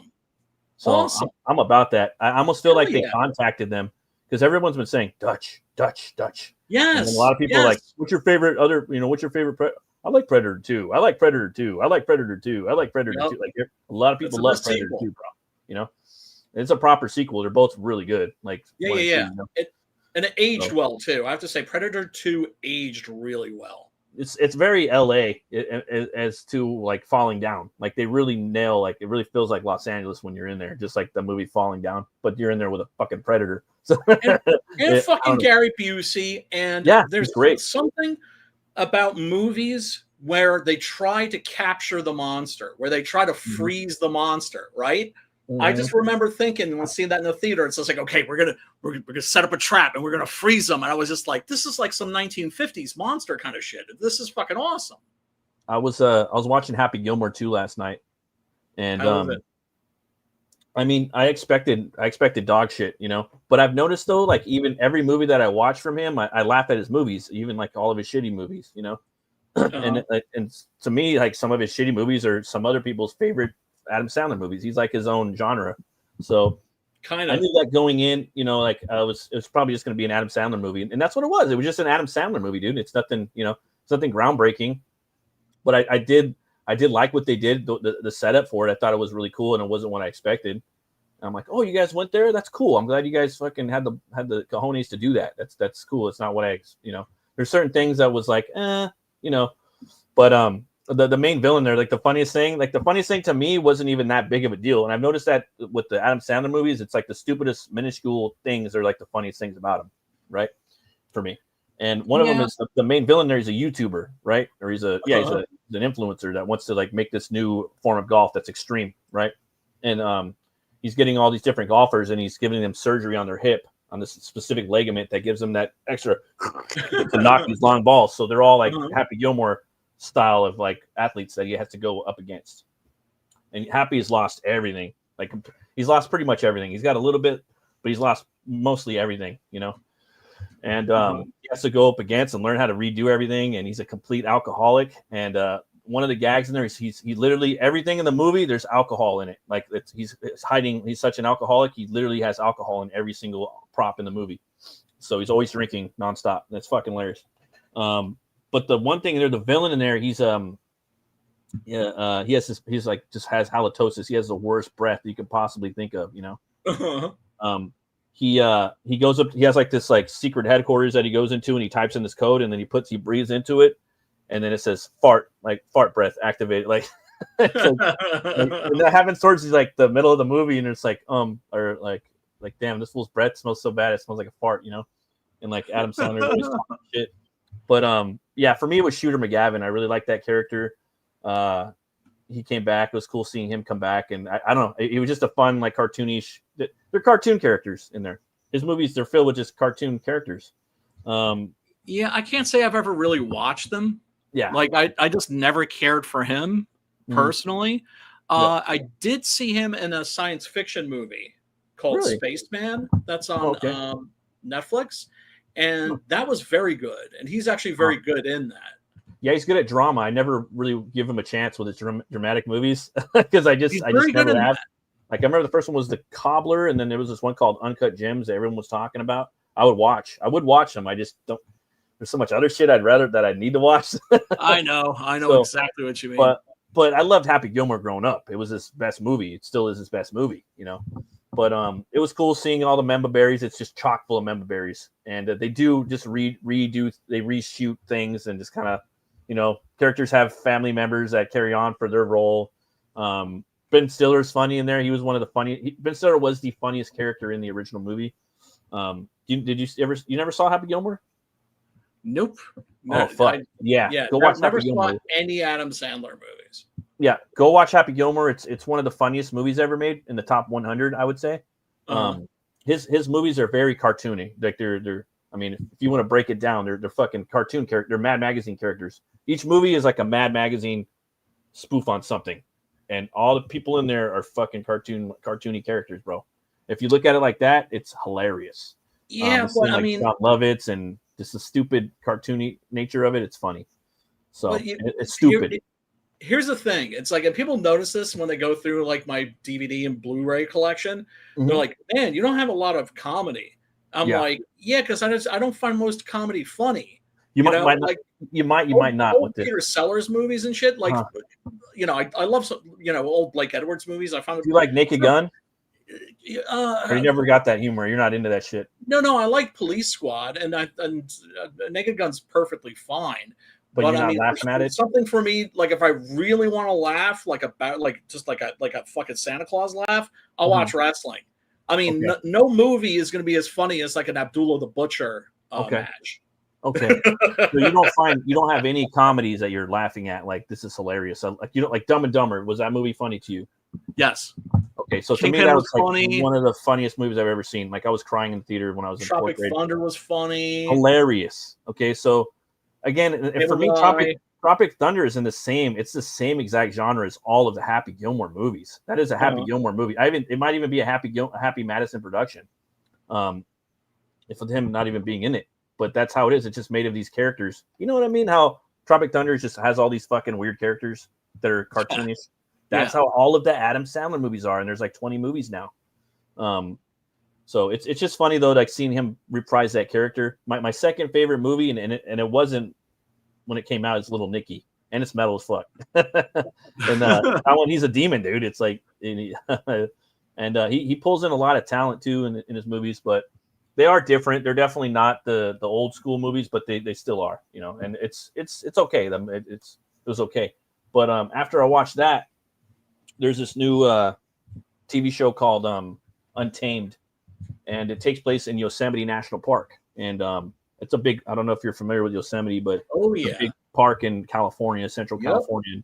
I went there a couple times as a kid, and it's massive. They shot Maverick there. It's a beautiful place. It's huge, and they made a TV show of it with Sam Neill, and Eric Bana is the main star. And there's a murder that's going on in there, and he has to solve the murder. And he's like this special like investigator that works with the parks and recreation, and he rides horses and whatnot. And the beginning of the first scene of the movie, or the TV show, it's pretty cool. Some guys are they're climbing the face of El Capitan. It's either El Capitan or no, I think it's Half Dome. Those are the two big mountains there, right? And they're just, you know, scaling the side of the mountain. They're way up there, and then this body just starts falling down, and it rips and like almost pulls them both down, like by their string, like the cord that's holding them up, the grapple system. Yikes! You know? And she gets caught up, but they survive, and they got to bring in Eric Bana, and he's a hardcore alcoholic, and he's trying to solve the murder. I'm like, okay, this is my shit right here. So I was watching that till like 4 a.m, and I had to turn it off, but I was like, yeah, this is dope, you know. And then a bear attacks him and his partner, and the partner is like this chick he's trying to teach how to ride a horse. And yeah, that's just my thing. I don't know, like this. I like the cop show that's kind of how Longmire is too, in a way. But this one seems a little more gritty, just a little bit. And Sam Neill is his boss, so you got Sam Neill in there. So, and you don't really see him in too many roles. I mean, he does the not to change the subject, but did you see like the Art the Clown thing at the San Diego Comic-Con? Was that the one where they were recreating that Coldplay like thing? Yeah, I saw that. Like Damien Leone was talking about that. That was hilarious. Did you see? Really have you seen that new YouTube channel? It's been around probably like 6 months now. It's called Talks from the Crypt. No, I don't it's a new show, and I don't know how he pulled the guy that does it, but he's got the Crypt Keeper in there in the intro, and he's got the guy that does the voice of the Crypt Keeper doing it, you know. Damn. John Pops from Cassidy. the crypt. You know, I can't really do the voice, but Yeah. right now. But yeah, he's got him, and he's interviewed Kane Hodder for 3 hours. That was dope. He interviewed Bill Moseley for 3 hours. It's crazy just hearing their stories and all the stuff that they've done in their lives. You wouldn't even like think that, especially Bill Moseley. He's done a lot of stuff. Well, he was in a lot of really small roles. I mean, Texas Chainsaw Massacre Part 2 should have made him like an instant fucking horror star. But it was Rob Zombie who, you know, decided to just do. If he was gonna make remake after remake after remake of Texas Chainsaw Massacre Part 2, why not use Bill Moseley? Yeah, he hired him, and then he talks about that too. And it's funny just like hearing the whole thing about that. But he hired him, and he said that he was, you know, trying to play Chop Chop, and he's like, no, I didn't hire you for that. You know, he's like, you put your shoulders back. You know, you're like a different character. You're like a confident artist, kind of like redneck, kind of hillbilly serial killer type. You know, you're not Chop Chop, so your posture's all off. Like that's not what I want. And then he changes a lot more in the second movie. You know, even more so. I mean, the second movie's kind of almost like a soft reboot. Yeah, it is. Yeah, they definitely soft rebooted it, and that one's it's a lot of Texas Chainsaw Massacre 2 in there. Tons. But it's a lot of itself too. And in retrospect, after all these years, though, I kind of feel that like Texas Chainsaw Massacre, like 1 and 2, it's its own genre now. It's like barbecue. It's like a chainsaw and chili. That's what I call it. So, it's a chainsaw and chili genre. I coined that term a few nights ago, and I feel that a lot of people Rob Zombie did it a lot, you know. But there's a lot of new stuff too that he did in House and also in Devil's Rejects. But I have to watch Street from Hell again. I wasn't really that happy with it the first time I saw it. I was really harsh on it, but I got to go back and rewatch it. But that Otis character, the Devil's Rejects, is up there though, man. Like there's a pretty powerful scene that he does with that lady from that TV show. I don't know if it was like Growing Pains. Oh God! But it was hardcore. I turned it off when there's like something that's like literally just lifted right out of fucking Texas Chainsaw Massacre Part 2, and I was just like, okay, I'm out. Like I felt insulted by it personally. I was just like, oh, okay, more Texas Chainsaw Massacre Part 2, and just like, dude, why don't I ever hear you talking about that movie? Why don't I ever see you giving props to that movie? If he would just come out and be like, yeah, well, basically every movie that I make is kind of a remake of that movie, I would be like, solid, golden. It's just him I don't like. I just think he's a dick. I think there's a lot of stuff for being a dick too. He takes a lot of stuff and then he kind of puts in some of his he does take some stuff. But I also think Tarantino basically he's working from Tarantino's model, which is to just take something whole cloth out of another movie and just repurpose it. Yeah, a little bit. Yeah. Oh, take a little bit. I gotta say, I did watch the second Aquaman, and I have to say one thing that I loved about that. I thought the movie was kind of mid. Definitely meh for James Wan. I expected more out of it, and the ending, it was anticlimactic. I wanted a little more, but I know you did like some stuff about the ending. Dude, the fucking Planet of the Vampires references.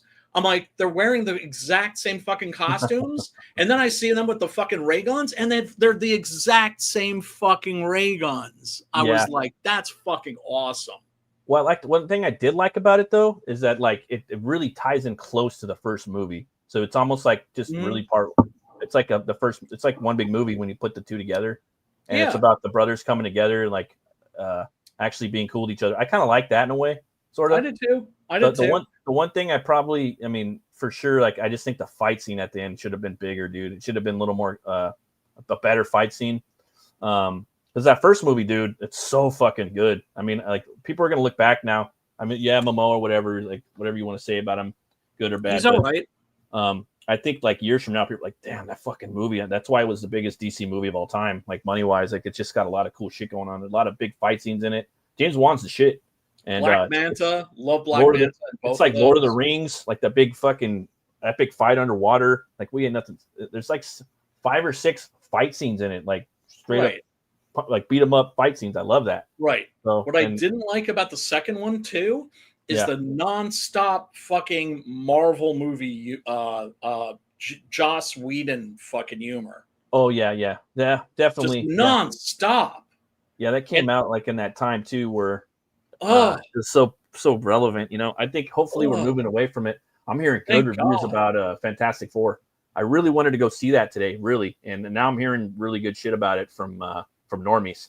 So I'm hearing good things too. I listen to normies. I don't listen to anybody that we like. Anybody of like within the hundreds of or within the 1,000 people that we are on YouTube with and make comics with, and I don't listen to none of them motherfuckers. I listen to normies. Yeah, because they have no bias whatsoever. Most of them. Yeah, but a lot of them like crap too. True. You know. True. So it's just like I don't want to see like the Pirates of the Caribbean movies. Yeah. I saw the first one. I thought like, oh, okay, that was fun. But like the sequels, zero fucking interest. Yeah, it's I can see you not liking those. They're not as serious. Yeah. They're a lot more of a ride. Yeah, and so it's just like, okay, you know, that's fine if people want to watch, you know, an amusement park ride movie. That's hard. Fine. It's fucking hard to make a good entertaining sequel like on that caliber. You know, I get where you're coming from. Just don't, you know, just like my thing.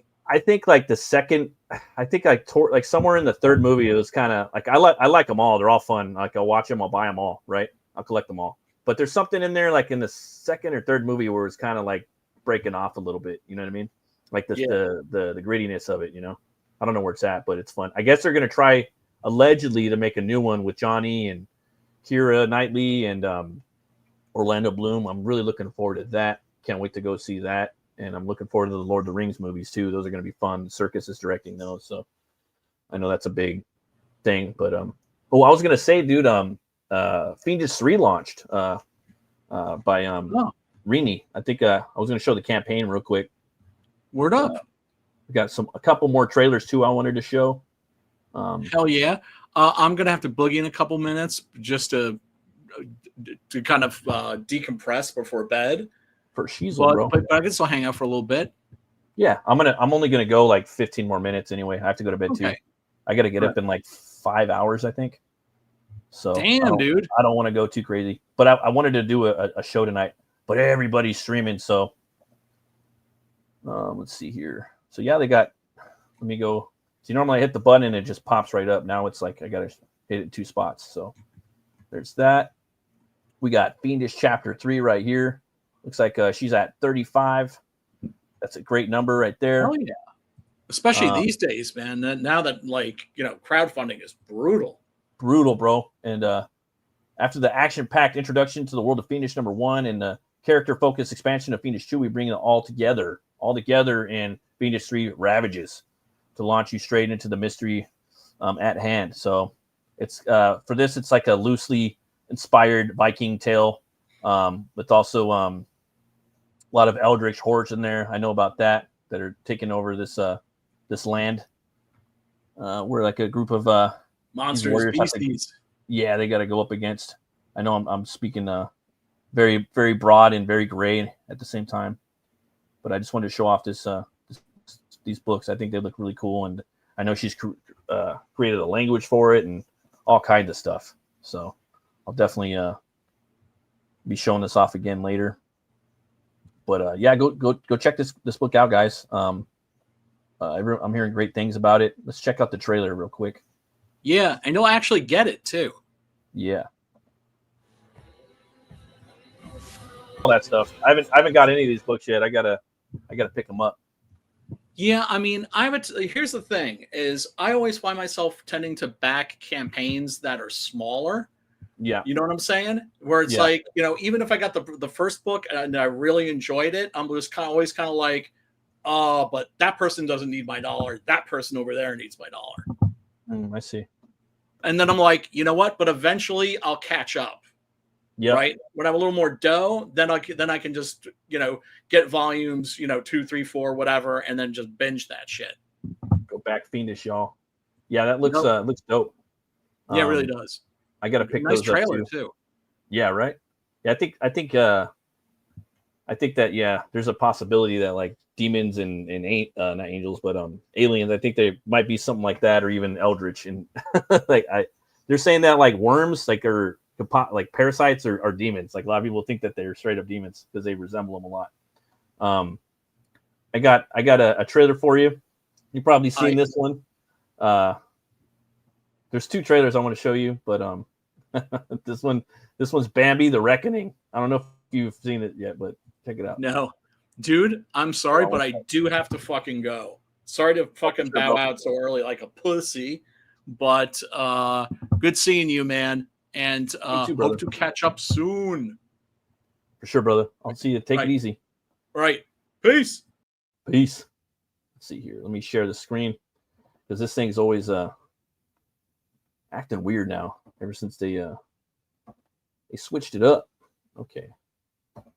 To make you guys share a bunch of stuff. So this is the new Bambi: The Reckoning.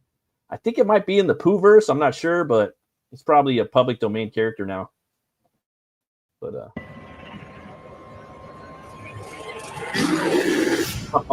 oh, it is. Okay. Yeah.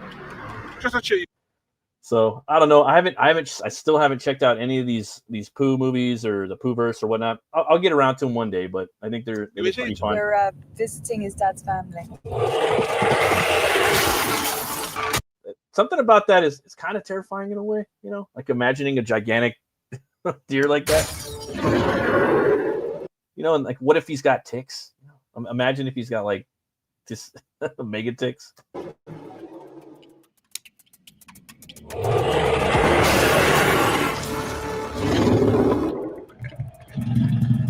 That's pretty creepy right there. A lot of CGI, but it looks fun.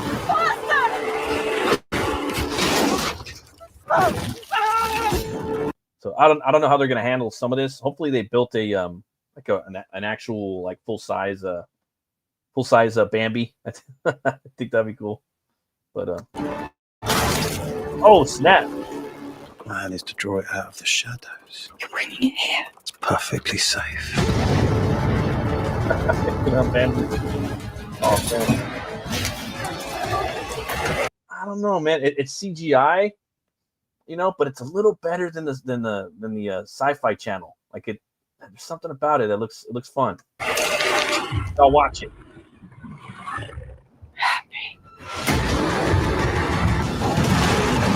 Like, normally, I don't like the Sharknado CGI stuff, and you know me, I'm a real stickler for that new Hellboy movie. That opening scene with the CGI spiders, wasn't feeling it. Like, but this, probably watched it. It's not that bad.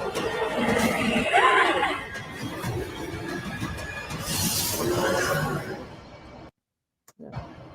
You get the little Gorny moment right here, a little alien. Yeah, I'll probably check that out. I think that looks funny. Yeah, Bambi: The Reckoning. So, if you guys, I don't know, go check it out if you haven't. It looks pretty funny. Hey, what up, Tank? Yeah, you too, man. Yeah. Oh dear, exactly. No pun intended, right? Yeah, man. And then I got one more trailer for you guys. This is a sequel to a classic, and they wrangled them up to do a sequel, and this is Spinal Tap 2. So here we go, guys. Yeah, I haven't seen that first one in so many years. Hi, I'm Marty DeBerge. 40 years ago, I was honored to direct a film called This is Spinal Tap. This is Spinal Tap. The numbers all go to 11. One louder. Why don't you just make 10 louder and make 10 be the top number and make that a little louder? Yeah, this movie, I don't know, man. A lot of people thought it was real when it first came out, and it's crazy seeing these guys come back. I know, what's his name? Harry Shearer. He did the voice of Homer Simpson. These go to 11. I'd like to sink her with my pink torpedo. Pink torpedo. You got Paul McCartney in here. Yeah, I can see this movie being pretty big. A lot of people really love that first movie. Yeah. Literature. Yeah. Really? A lot has happened since the last time I saw you. Crypto. There he is. That's the what's that? Maybe it was Mr. Burns' voice. I think. Yeah, I don't think that was. He's definitely does the voice on The Simpsons. I think it was. Yeah, Mr. Burns. That's who it was. You've been playing music at all? I play music at a pub. This is the site of Spinal Tap's reunion concert. Why New Orleans? There was a cancellation. Who was supposed to be there? An evening with Stormy Daniels. Oh. Obviously, there'll be the regular merch. Yes. And Hope has had I forget his name. I think it's Michael McKeenan. He was so good in Better Call Saul. They should have made the sequel a long time ago, but it's fun too, like seeing these legacy sequels. a rather brilliant idea. Tap water. It says artisan. It's just tap water. Final tap We're still water. short a drummer. What happened to him? He sneezed himself into oblivion. Is that medically possible? So you think he might fill the bill? I don't want to die. We've only lost 11 or 12. 11 drummers. The thing. Sometimes it's more funny the older they get too. I ain't gonna lie. Like even watching Ash versus Evil Dead, seeing him put on the the girdle and the dentures. I think it just made the show even funnier. That you guys had as kids, is that still there? I'm in a band that constantly is breaking apart and coming back together. I think, and with that being said, as artists and people that make music, musicians are artists and writers too, that when you're young, you have all this angst, you're mad at the world, you're still like in discovery of it, and you have a lot to say, and you have inspiration. So a lot of the times your first probably 3 works or albums or comics or works of art, what have you, those are the most ones that you're known for, most relevant. So sometimes you find this like plateau of comfort, and you're not really trying to say anything anymore with your art. You don't have the angst behind a lot of stuff because you've kind of become comfortable and you know the world a little bit more. So as you age, it's kind of hard to find that new area of inspiration to where you have to say something artistically. Let's see here. Oh, okay, there's a Spinal Tap filter, huh? Oh shit. It's making tornado warnings metal again. Yeah, right. But the more we retreat into the music, the nicer things become. Not to be profound or anything, and it would be a first time for me. Stonehenge, tis a magic place where the moon doth rise with a dragon's face. Stonehenge, we are Spinal Tap. We'll go back in time to that mystic land. What we need to do is secure your.